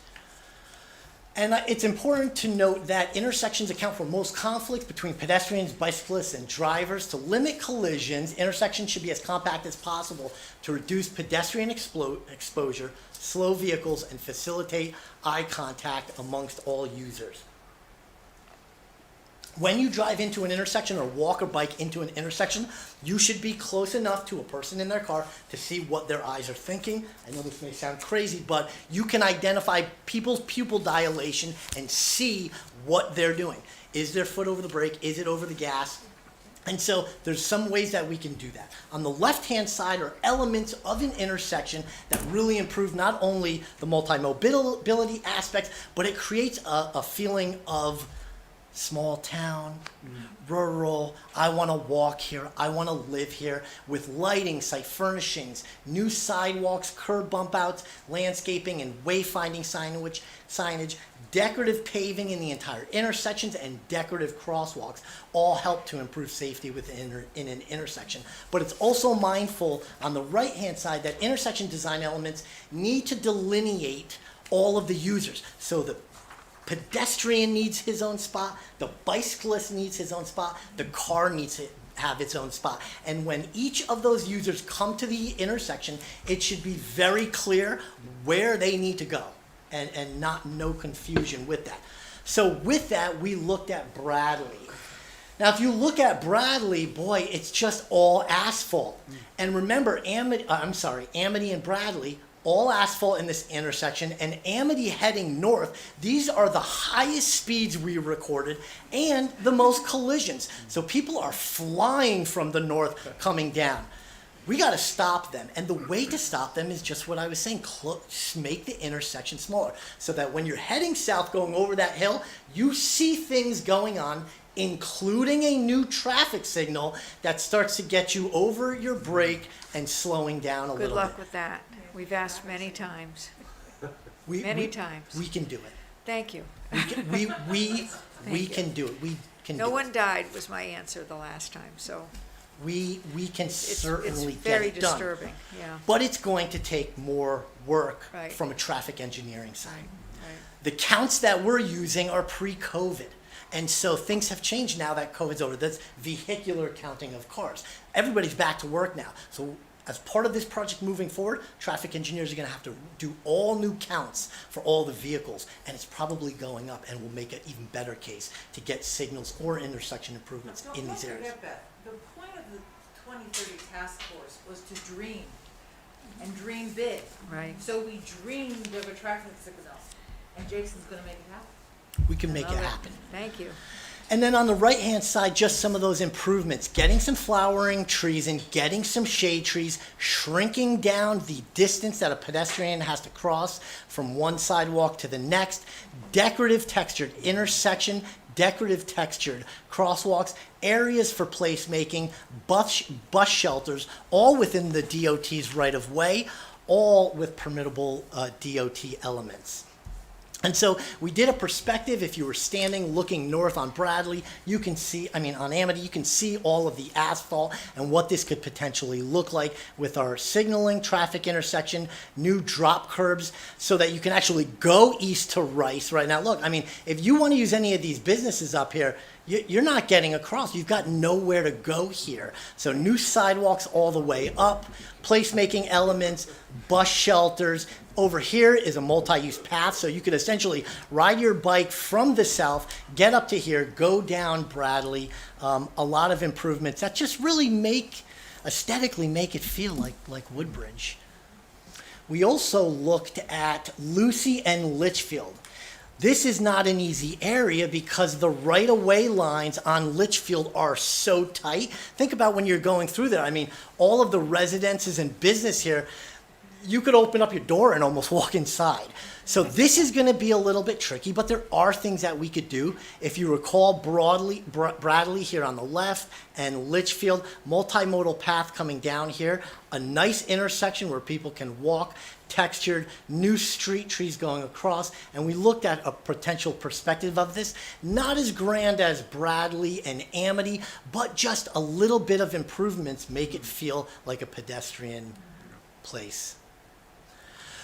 We also looked at all of the different intersections and photo documented those, but even more important, at every intersection we identified what is missing, what is lacking, and or what does DOT have in the hopper to replace. And so all of this information, which is a lot, it will all be included in a report, which all of you will get a copy of. This is a great base because we know at each intersection what are small economic things that we could do to improve safety, and then the larger elements. So we have developed some financials for the top three areas, the top three roadways that I had mentioned. We will be putting together a report where all of this information is in. But on the right-hand side is a list of funding sources. There's a tremendous amount of federal money for projects just like this. It's mind-blowing, and it's really hard to read this, but in blue up here are all of the grants that are available, and down this side are all of the different things that those grants could be used for. And it's almost everything in this project. Intersection improvements, pedestrian signaling, crosswalks. So tremendous amount of money out there, which we also will be including in the report. So our next steps here, as I mentioned, this is phase 1 and planning. Once we deliver this report to you, I think it's really important for you to start making the decision on the next phase.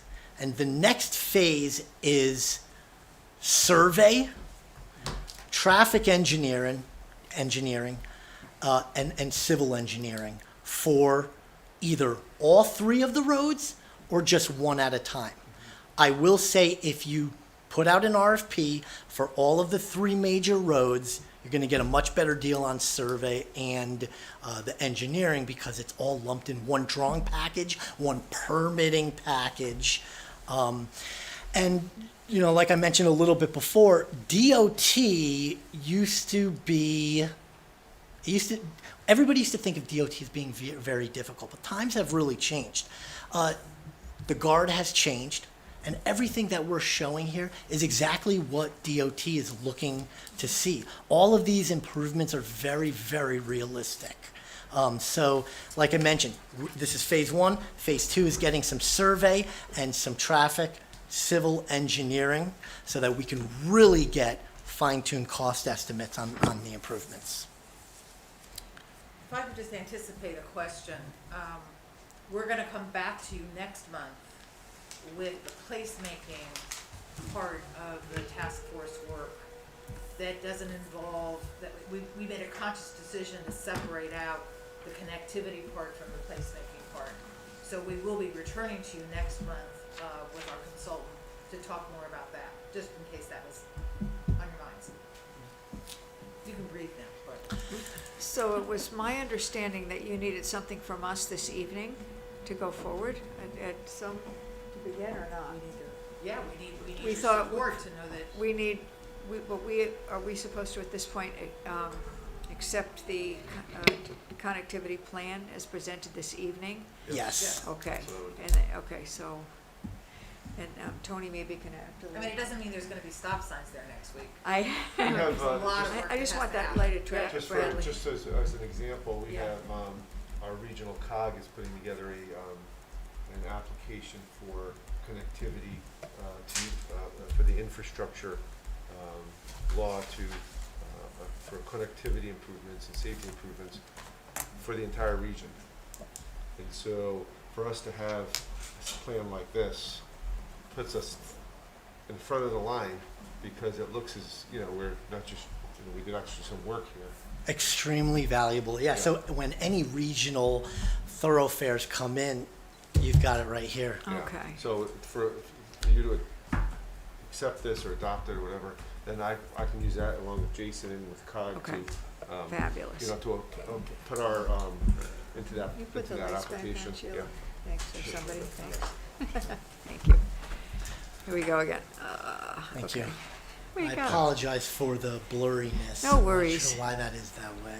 No problem. So at this point then, I will ask, is there a motion to accept the Woodbridge Business District Connectivity Plan as presented and authorize the Director of Finance, he's already aware I'm going to do this, to seek grants for its implementation? Is So that moved. correct? Thank you. Second. Thank you, David. David and David. Good. All right. Any other discussion on this? I just wanted to ask a question. It's similar to the question I asked previously. Is there funding that is necessary to take this next step, or is that already allocated? So as Jason indicated earlier, the application that the COG is putting together has two parts to it. One is design development and the other is construction. So depending on where you are in your process, you can either apply for the design development piece or the construction piece. I'm not sure timing-wise which makes the most sense here, but Interesting. yeah. So design development, if we're part of the SCROG grant, Because the we're looking infrastructure for money. plan will cover design development as well as. So potentially part of SCROG's pool of money, not our pool of Well, money? they're just applying for it. Oh. It's the federal infrastructure funds is where that's coming from, which you've heard so much about probably in the last. And the state is sending those out to regions, right? Well, the COG is doing it as a region so they can So- hopefully get more credits and more, you have a better chance of getting But approved. even imagine, we're a small town, the more we ride the coattails of bigger chunks of money. Right. Right. bigger There's 15 towns in our COG, Right. our Correct. SCROG So right we now, so. become part of a much bigger Correct. project to Right, qualify exactly. for these dollars. Right. And that's why it's meaningful to do this now and not delay it, because we will lose that impetus, we Right. will lose that financial advantage. That's if just we one, sit back. and that's just one, probably on your list of one of many. Yeah. I'm One sure. of many. Right now. But the SCROG is really short-term compared, because you can imagine everybody's going after these, and even in our firm, so many projects are funded through these grants. In 2 weeks, SCROG is going to get our report. So that's when, I think Correct. it'll be so blatant for them to say, okay, design development time. No Right. pun intended, but now's the time to get traction. Yeah. Right. So just so I understand, in relation to the motion we have in front of us, we're just submitting a plan that already exists, what you presented, and we're gonna have hard copy of. But there's no additional funding needed at this exact moment? None this time. Okay. No. Okay. Thanks for clarifying that. I just, I do have one question. Thank you, because I've been at these meetings, they've been great. And every time I understand a little more about what you're presenting, and it looks wonderful. But I just want to know, Susan, I think your committee's done a lot of work, and do you sense that you've talked to a majority of the business owners, or a lot of them, or the people who live in that area? Are you getting feedback from them? I think it's a good question, and I'm gonna answer it this way. I think that our ongoing, community outreach is gonna keep happening. We're gonna have a more aggressive effort over probably the next 6 or 8 months to talk to our partnership boards and commissions. Planning and zoning and housing and all the other EDC, of course, we're gonna be talking to as well. And you're gonna hear, I think, more about that at the next presentation here. I don't think this is a we started, we're done process. right. This is an ongoing, process that's gonna take, it's what's called 2030, it's not called 2024. Because we have to keep this energy going throughout the business community, throughout the business district, throughout the residents, throughout the community. We don't want a lower Woodbridge and an upper Woodbridge. We want a Woodbridge. And the way you build that community is you keep that energy in front, talking to people, going forward.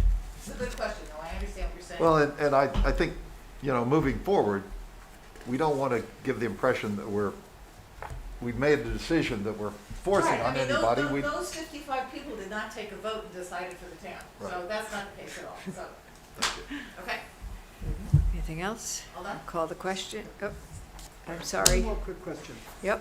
I love your presentation, I love your enthusiasm, it's great. I love your vision for Woodbridge. What I didn't hear was parking, any consideration of parking. If you're bringing people in from the outside to come in and shop in downtown, where they're gonna leave their cars? Where they currently park? In parking lots adjacent to existing stores. So there's enough parking We have not done a parking study, for, but as part of phase 2, that could be an issue, an element to do. Do a downtown parking study as well as the traffic counts and all of that stuff. Now,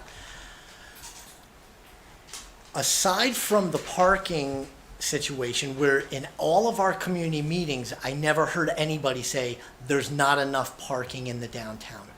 Almost all of the downtown projects that I work on throughout New England, the first thing people say is there's not enough parking downtown. But that never came up once in all 3 of our community meetings, It's because it's underutilized. because it's underutilized. Yeah.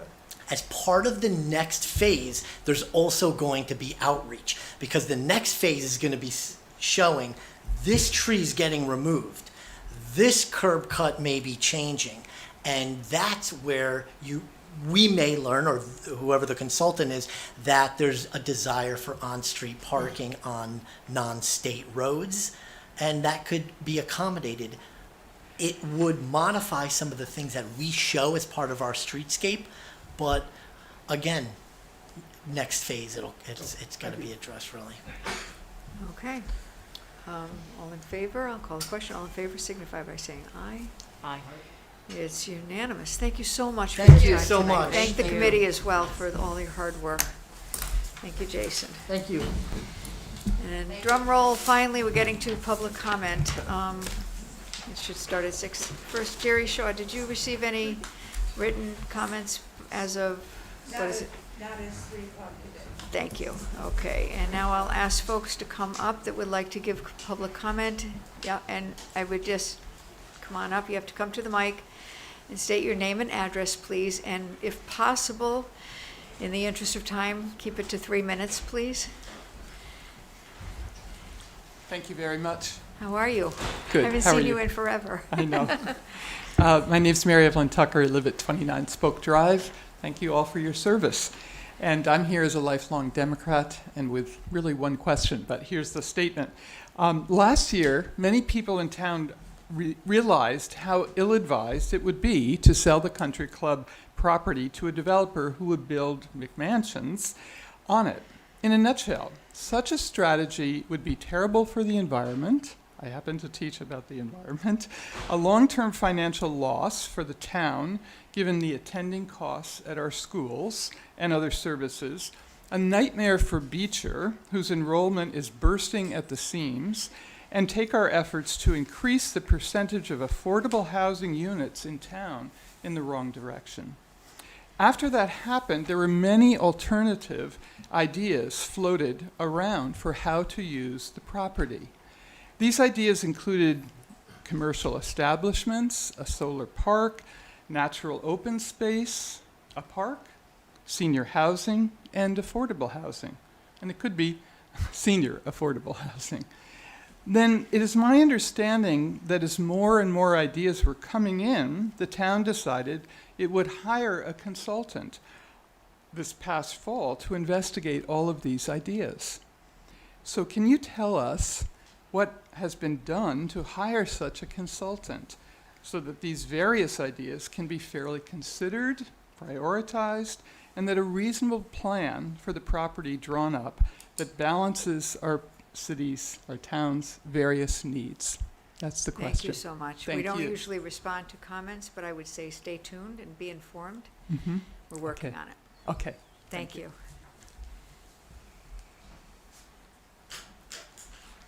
Another person I haven't seen since COVID.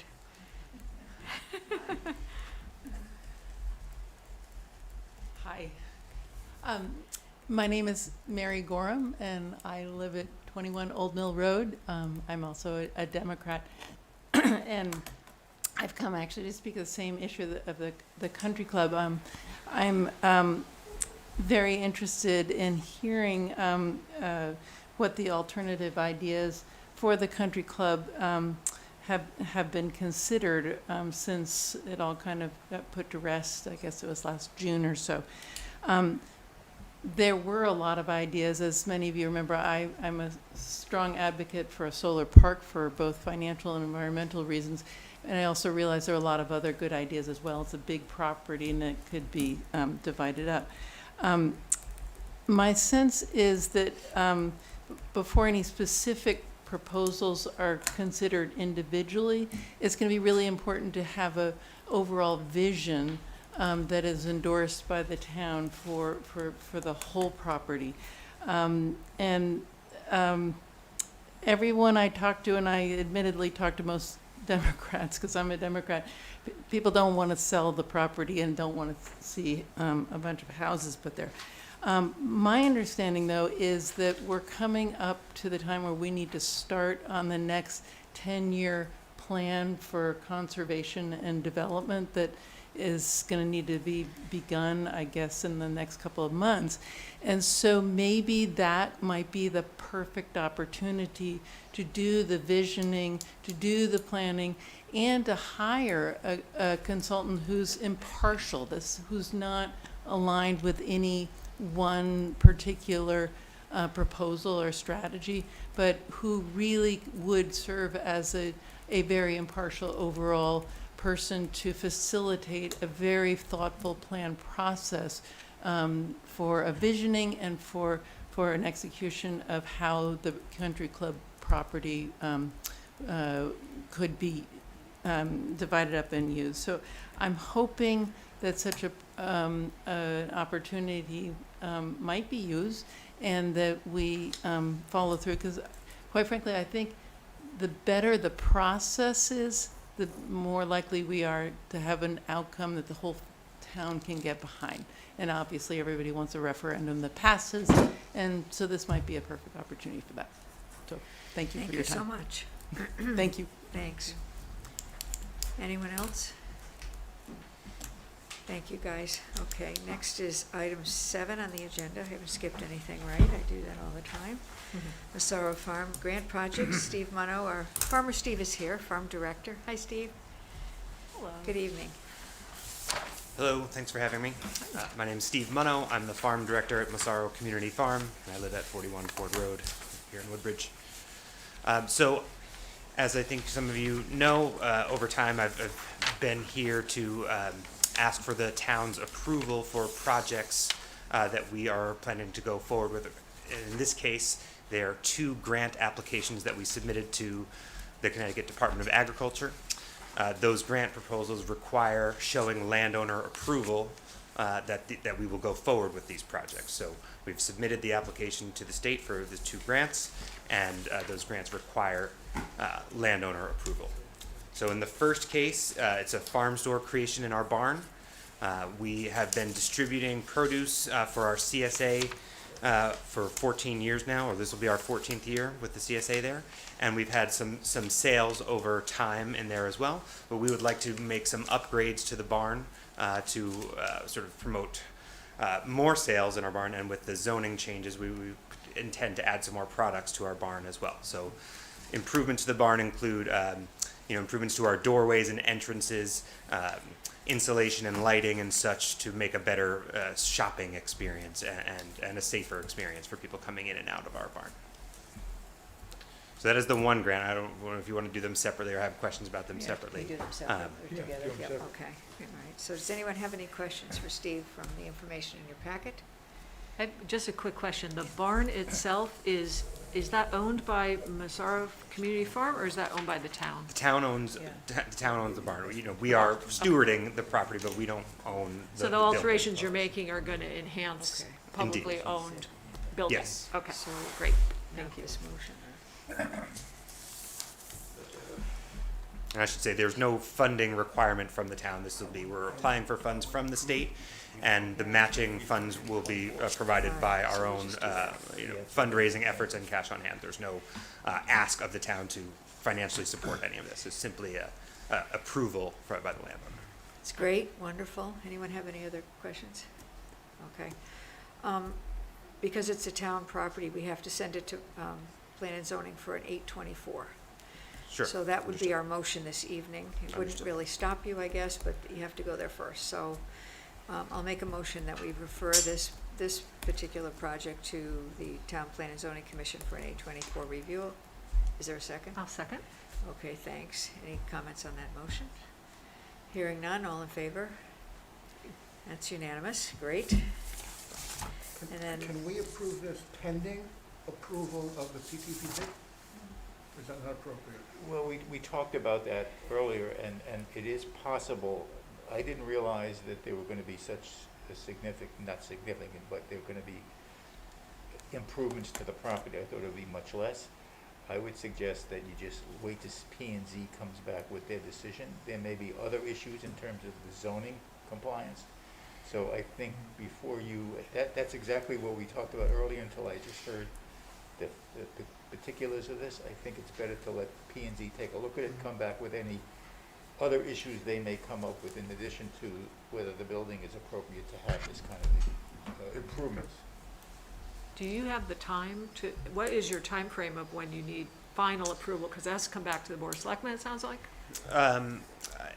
The grant application is in, and it's sort of in with a pending approval of the town. So the timeline of the grant, if we were to be awarded the grant, we will find out speculatively in March, with then contracts to be executed by May, and then we have an 18-month time period to complete the project. So I think if we are, in a few months' time have final approval, that works well I for us. understand, I understand, once we get the 824, they return back to us, and then we just let the board know what they decide. Yes. Correct, and we'll take it from there. Yeah. So, okay. Yeah, that should be fine for us. So we have did we vote to approve this one? We have motion We did. second. Okay, so all in favor, I think we did it. You voted, I think. Yeah, You okay, I You think we voted, did. yeah. Did we, Jerry? Yes. Let's You do it voted. again. Yeah, let's, It unanimous. was, you're right, okay. all right, good.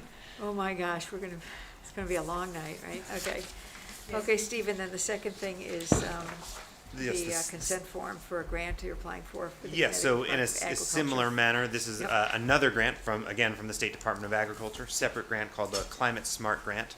And our proposal for this is to contract with another company to put goats in our woods. They'd be fenced in. I love this. And so Great. rather than using machinery to clear, the goats will help clear some invasive species to open up for potential just farming awesome. of other crops in the woods like ramps or ginseng or golden seal. So the proposal is, use cattle panel fencing just like we've used for the goats we've had in the past, fence them into these areas so they can concentrate their eating and clear out invasive species.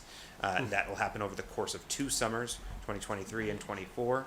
And then also the idea is to plant a few rows of native trees and shrubs on some areas of the farm where we are not growing crops, but that we can, grow trees for shade, for carbon sequestration, for windbreaks, erosion control, and such. That's so wonderful. Very nice. So if you have it in your packet, we can send, this is us, we can send you the proposed project referenced above pending full approval from the Board of Selectmen at the February 6th meeting. February 8th, sorry. At the conclusion of the lease, the title of any equipment purchased with the state of Connecticut awarded grant funds and will remain in ownership and possession of the tenant, Massara Community Farm, Inc., as long as they are not in default of any rent payment. And that's my letter that will go out pending approval, so I'll make a motion that we approve or consent to this. Is there a second? Thanks, Joe. Have any questions? Nope. Okay, questions? Okay, hearing none. All in favor? Aye. Thank you so much. Thanks for hanging out with us. Thank you. Thank you. Do you have experience, Matt, don't take this the wrong way, do you have experience with goats? We do. We've had goats on the farm over the last 3 years. So we've been working with them in a similar manner. So this will be in an expanded format, but also working with the contract. They have not. Happily, we've been able to maintain them in there. So, but yes, goats are fairly wily and are known to escape things. So we'll be sure to. What's your plan B if they do escape? You can you encourage them them back. with treats and food. So it did happen. A tree falls on a part of the fence. Yeah. They're able to get out, but they're usually then looking for a friend to guide them back in. So that's what we'll do with them. Yeah. You should As think a about kid, I renting spent them out to residents. Goat Yes, yoga. yeah. I know that's a kids future do goat future yoga. potential for us. It's so nuts. Great. Okay. Thank you, everyone. Thank you so much. Okay. Well, that was number 7. Number 8 is Administrative Officer, Director of Finance report, and I'll turn it over to Tony. Thank you. So, the report through January 2023 is a year-end surplus of $650,000. We have an allocation of fund balance of $400,000. So under this scenario, we have covered that allocation fund balance, and we'll have an additional $250,000 applied to our fund balance. Some of the highlights of the is interest income continues to do well. We anticipate, I anticipate approximately $300,000 surplus there as rates continue to increase. There's some thought that the rates will peak in about 9 months, but that's all speculative at this point. Secondly, we have a small surplus in intergovernmental revenue, about $20,000.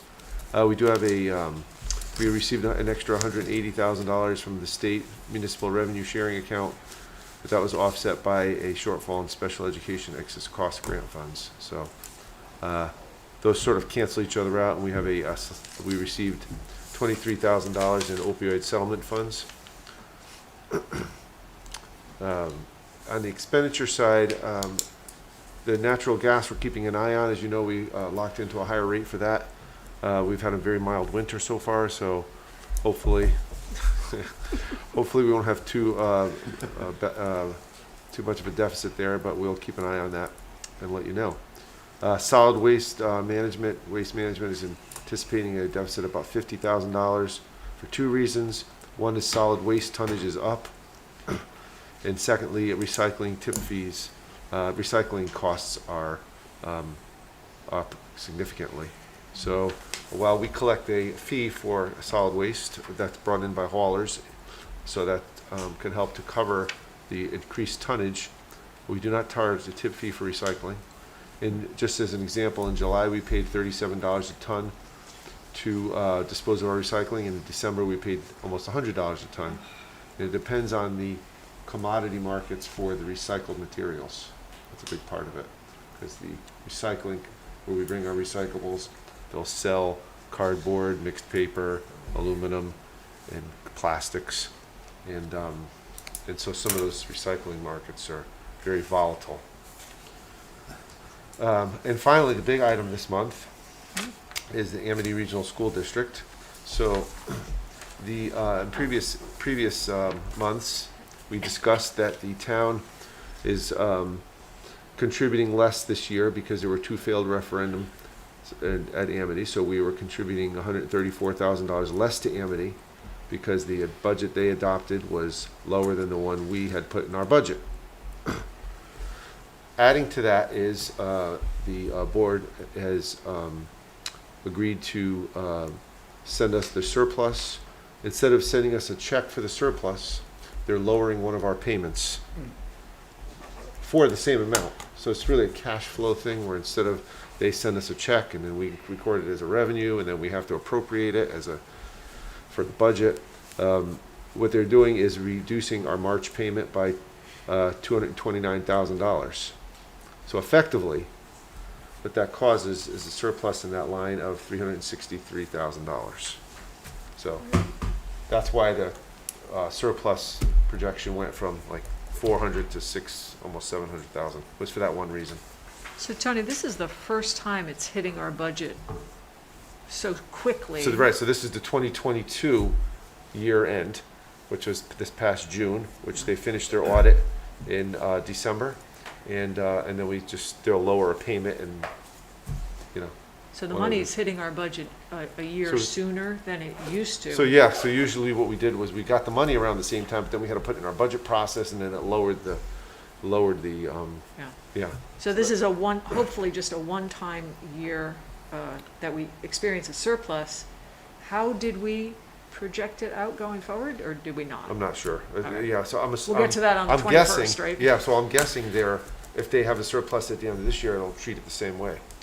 Well, and No? I wondered if an MOU could be created, because right now you mentioned it's the board's decision, but the next board could decide differently. So if we could get some sort of agreement that attorneys looked at and was binding. So I was going to put that into the comments. They said, Dr. Byer said she would send a link to a online comment document. Right. But I haven't received that, so I do want to get that in before they make all their budget decisions over at Amity. I'll see if I can get that for you. So I'll put that in writing. I'd like it to be an MOU. Just a personal opinion. Something she was gonna send to Donovan, yes? Yeah. I'll check tomorrow morning, see if I can get that Yeah, sent Matt out. mentioned that at the Board of Finance board last Tuesday. That was the plan, One of the budget meetings, Yeah. that she was gonna send something to Donovan, I thought. When she did her presentation? Yeah. Yep, okay. Right, Great. you're right, Paul. It's good news, though. Yeah, that's good news. Any other questions or comments for Tony?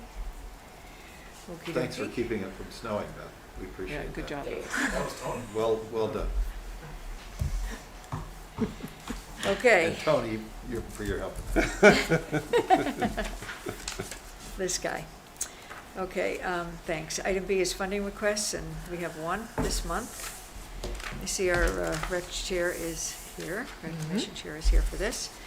To get the ball rolling, I will motion approval of line item transfer number 2223-19, is that right? Yeah. The amount of $61,365, and this is a request for replacement of the filter and associated equipment at the Beecher Road School pool. Is there a second, first of all? Thanks, Joe. All right. I have some comments, but maybe you want to explain a little bit further how we got here, Tony. I think we've talked about this a lot, but. Yeah. Just to give a perspective, it's a like-for-like replacement, which grandfathers the replacement in on some other requirements that may exist if you're putting in new equipment. And so this is for replacement of the filters and for some other associated equipment and repairs to some to the pool controller and chemical controllers and the chemicals required to balance the water and some other costs. So essentially, we'll have the pool functional once this is complete. It's Pending further decisions as you down heard, the road. right, as you heard in some presentations, there are other repairs that are required in 2 or 3 years Correct. to sustain the pool further, but this will at least make the pool operational for the near Right. future, for the Right. next, next few years. Yeah. As you all know, we reached out to the Woodbridge Board of Education, and they have created a committee to look at this, and that was Their the space commi- needs, Yep. not the pool. No. Right, okay. Okay. And then your committee, Sheila, as well, is perhaps looking at this to make some Yes, the decisions. But- building committee for beacher renovations is going to proceed to put together an RFP to get professional services to look at the rest of that list of items that might be needed in Right, the pool. But exactly. we're not even out to bid yet. So, I just want to make one other comment. Yep. The costs for to replace the filters is coming from the pool and gym budget for maintenance and supplies that we did not use. yep, in my remarks, that's I mean, okay, still your no thunder. worries. Yeah. And the recreation budget for costs related to the pool that they did not have as a result of its shutdown. So we appreciate that, line item transfer versus finding new money, because there isn't any at this point. Right. So I just want to comment that I believe that the Beecher Road School Pool is an asset to our community. It provides vast range of programs for the development of community swimmers, including Learn to Swim programming through Beecher Road School and lessons through the rec department, which is a vital life skill for our children to learn.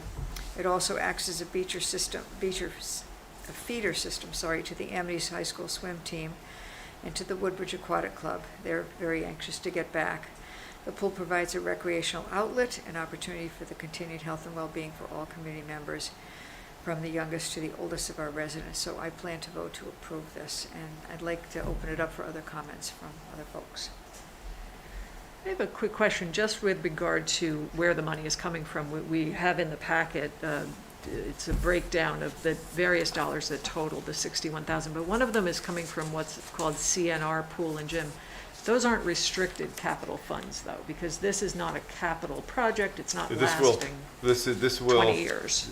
This is going to come from a capital project that we had for the pool to replace the sand and the filters that we thought we were going to use when we put the budget together, but then the filters. Okay. Right. So we don't even need though to it replace the says- sand and the filters because the filters are no longer.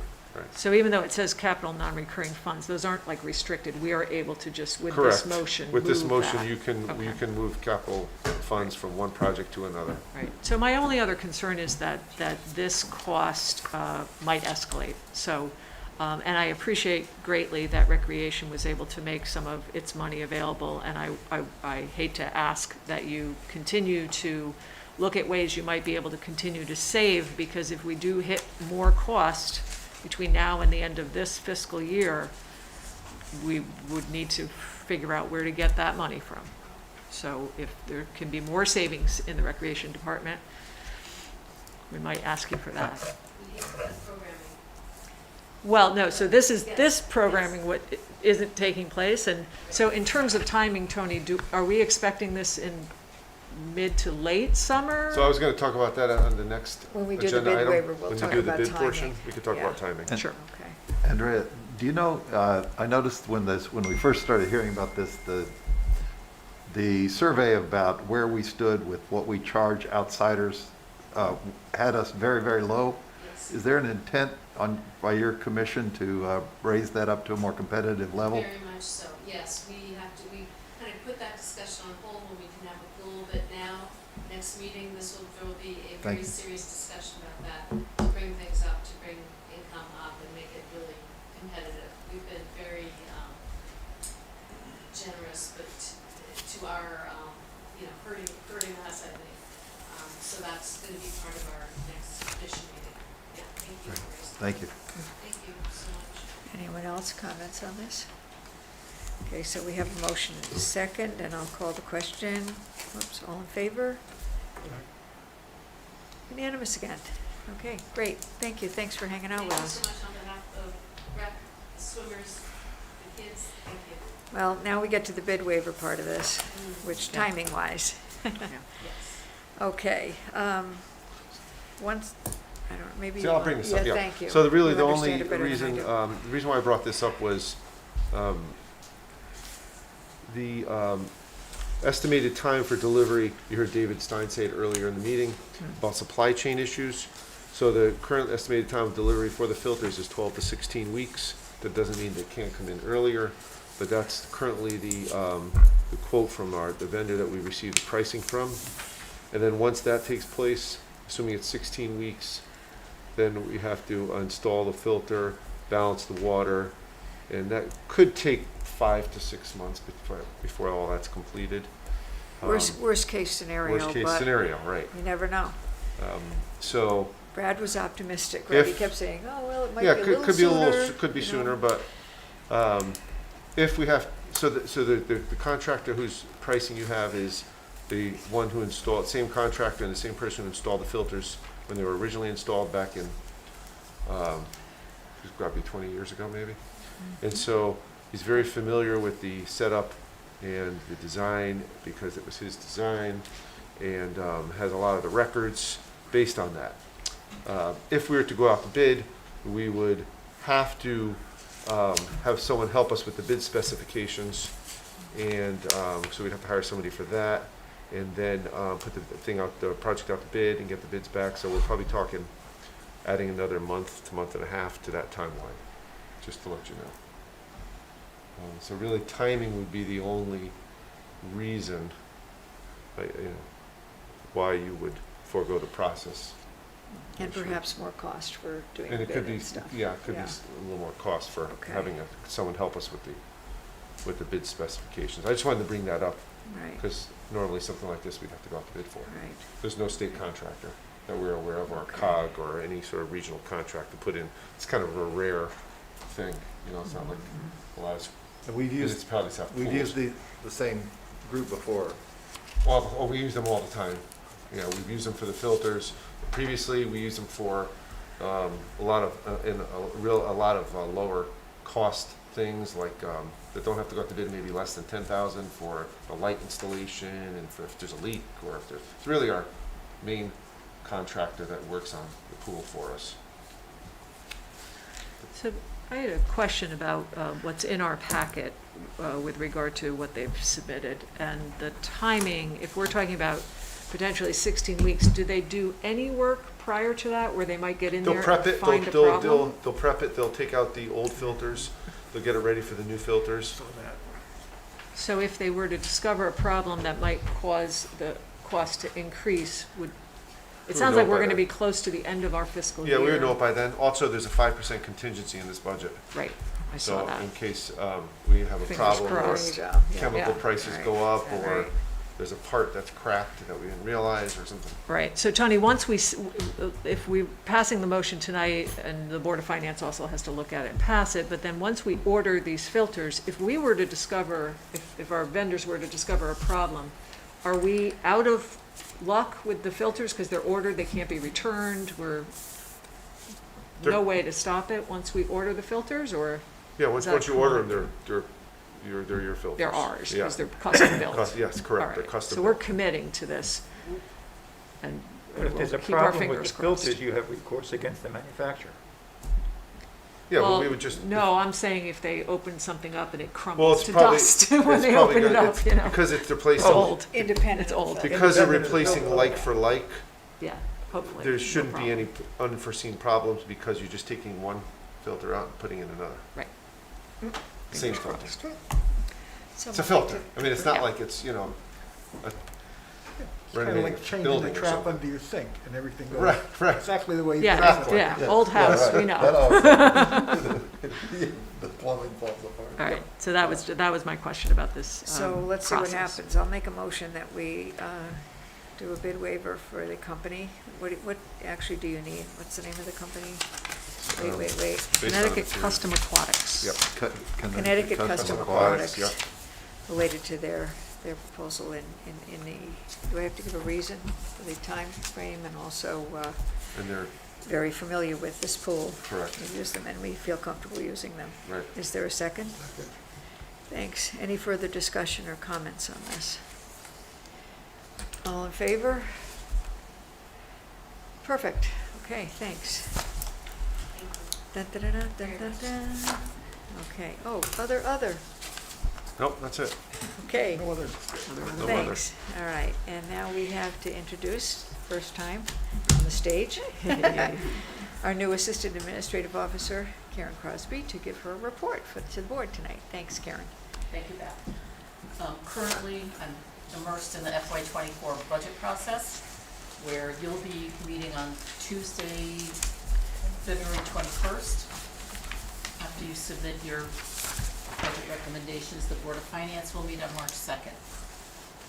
Monday, Tony and I met with a staff from DEEP, from company from Massachusetts Waste Zero, and a representative from SCROG regarding a potential participation in a pilot program for food scrap recycling. It's a grant-funded pilot program, and the program will be optional for the residents of town. This morning I met with a representative from Civic Plus, our current website vendor, to collaborate on a refresh and redesign of our current website. I'll be working with them for the next few months to get a redesigned website launched.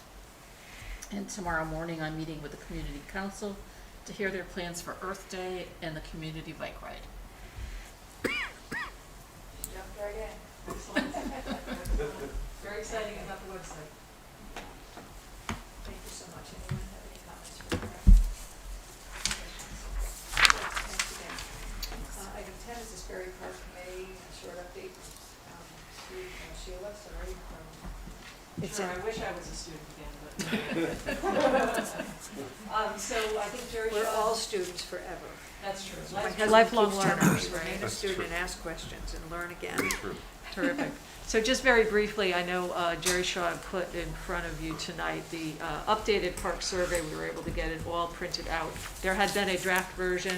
Don't pay attention to that one. This is the one that is finalized. The Sperry Park Committee actually met, which was pretty rare, that we got a quorum of people together. I think I've been on it for 12 years, and we've met just a handful of times. So the Park Committee is very, very excited about the potential to receive this kind of input from the public. Sophia is going to do a terrific job and come back to Sperry Park Committee in March with her results. She has to submit it as part of a project that is detailed here. She is getting the word out with the newspaper, social media, things like that. If the town would like to put it on the website, I'm sure that's something that's possible. I'm sure she would appreciate it, and there would be a link available for the public to take the survey, and we'll get some feedback on the use of this park. That's it. Thank you. Any questions on that? It's interesting reading that packet. The Stones Project or whatever that was. Thanks. Item 11 is the Strategic Plan Committee updated document from Sheila and David Vogel. Great. Anything Sure, new, yeah. new So and different? another thing that's in your packet is an updated strategic plan draft. It's nothing has structurally changed. The one thing I will highlight for you is that just considering that all our terms have been extended now to December 31st, we thought it would be appropriate for this plan to run through December 31st so that it can help guide the Board of Selectmen's work going forward.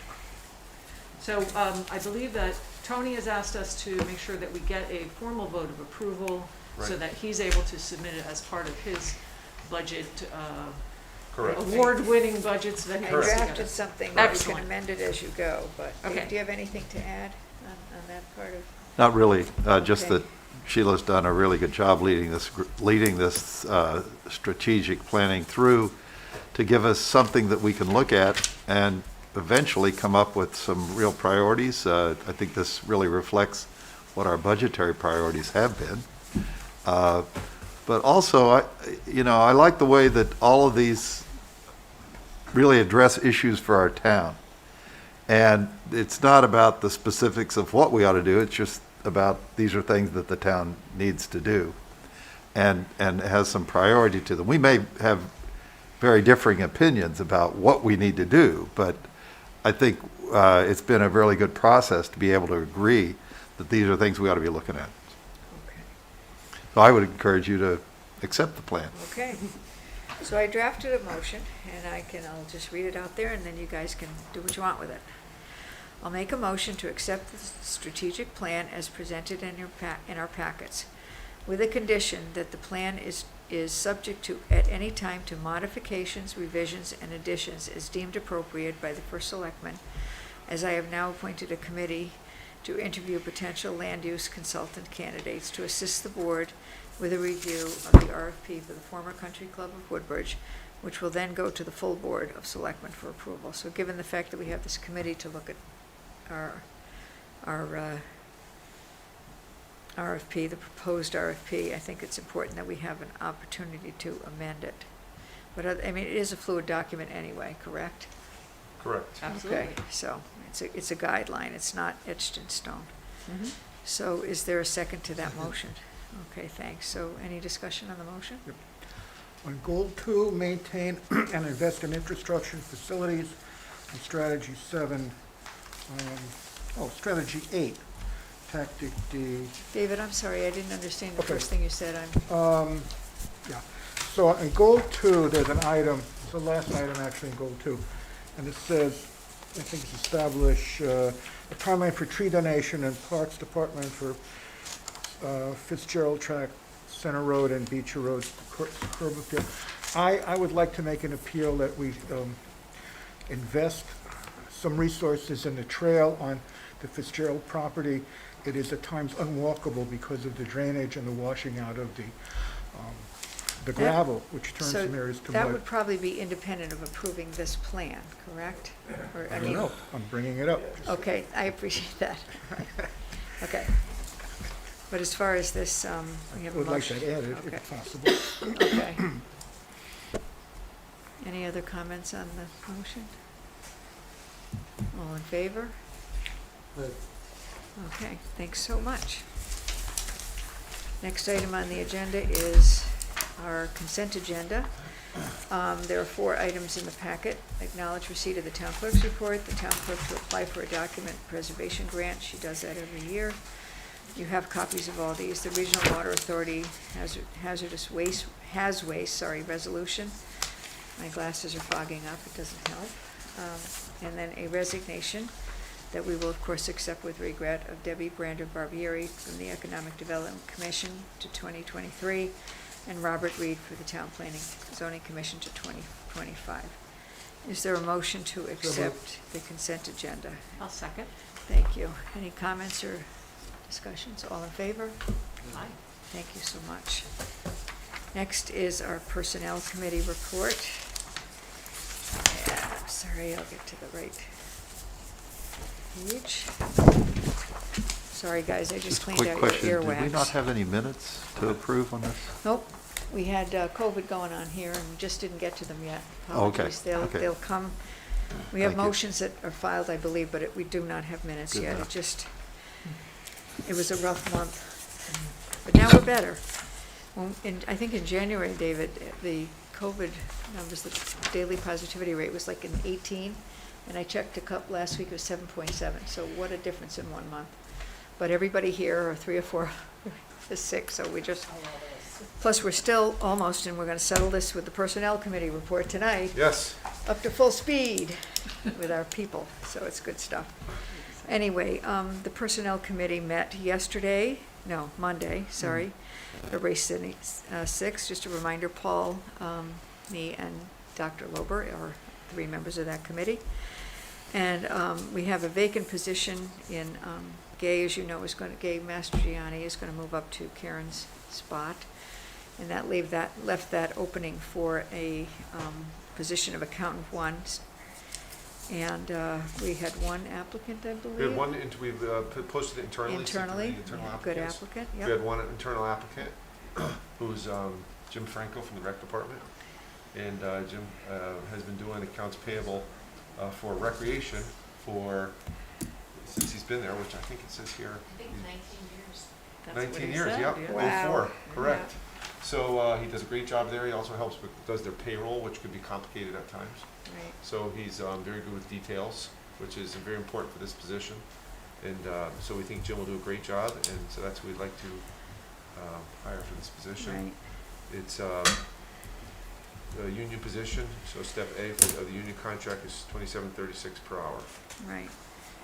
So I'll make a motion that we approve it was unanimous from the Personnel Committee to do this, to recommend hiring of James Franco, and offer him the position of accountant one at, as Tony just said, step A per the ASME union contract at the rate of $27.36 per hour with a start date of Monday, February 13th, 2023.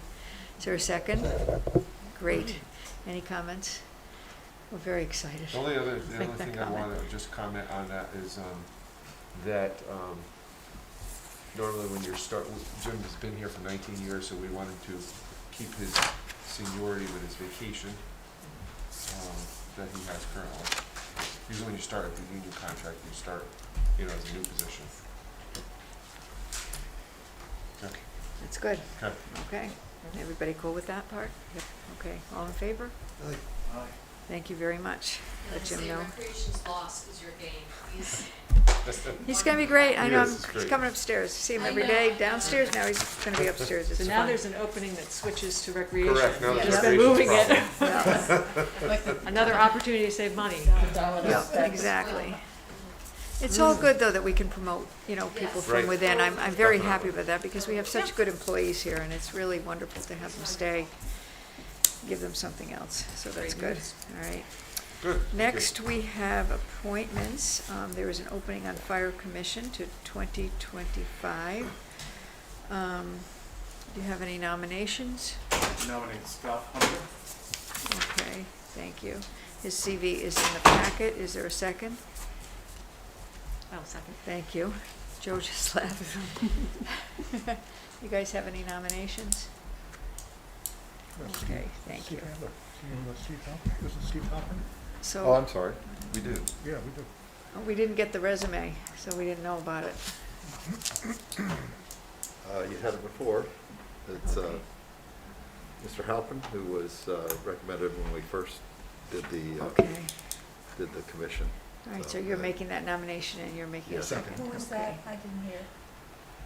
His name is Mr. Halpern, Halpern. Okay, yeah. Oh, Marty, right, okay. Martin. Yeah. Martin, yeah. Yeah. Okay, great. All right, thank you. I will call the first one, Scott Hunter. All in favor signify by saying aye. Thank you. Opposed? Abstentions? No, I'm voting no. You're voting yes? I'm voting no. No, okay, I can't hear you, I'm sorry. And David? No. No, okay, so it So does pass 3 to So you're 2. not taking our firemen for the fire commission. Okay. Thank you. Mhm. And does anyone have any nominations for GATFOC? Okay, thank you. Okay, and with that, we move on to town council's report. I have nothing for executive session. Okay, thank you. Do we want to wait till Joe comes back, or, well, I guess I can make the motion. We have 2 items on the executive session. We're going to take them individually. Sometimes we combine them, but we're going to take them one at a time this time. So I will make a motion that we, pursuant to Connecticut General Statute, Section 1-200, 6C, security devices related to dispatch, invite Selectmen Paul Coast will be invited along with the full Board of Selectmen, Attorney Weiner, and Finance Director, Administrative Officer Tony Genovese. Make a second for that? Thank you. Is there any comments or discussions on the motion? All in favor? Aye. Thank you. And then we'll come out of executive session and go into the next one.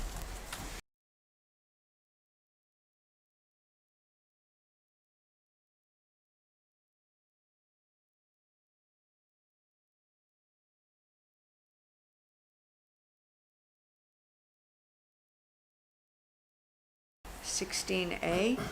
I can report that there were no motions made nor votes taken during that part. And now we move on to number 16B.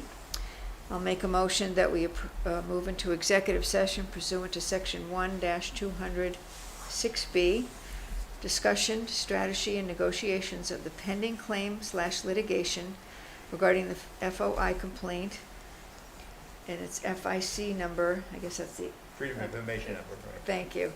Number 2022-0539, filed by David Lober, complainant, versus the Town of Woodbridge, the Town of Woodbridge First Selectman, and the Town Attorney as respondents. And I will invite into executive session Paul Joe, Sheila, Tony, me, Jerry, and David Vogel, and you I have should to, recuse you have myself to for leave, this. yeah. Okay, Okay. because you're the claimant, so thank you. You're Is there a motion to, I made that motion. I'll Is there a second. second? Thank you. All in favor? Aye. Okay, thank you so much. Okay, mic's off again, and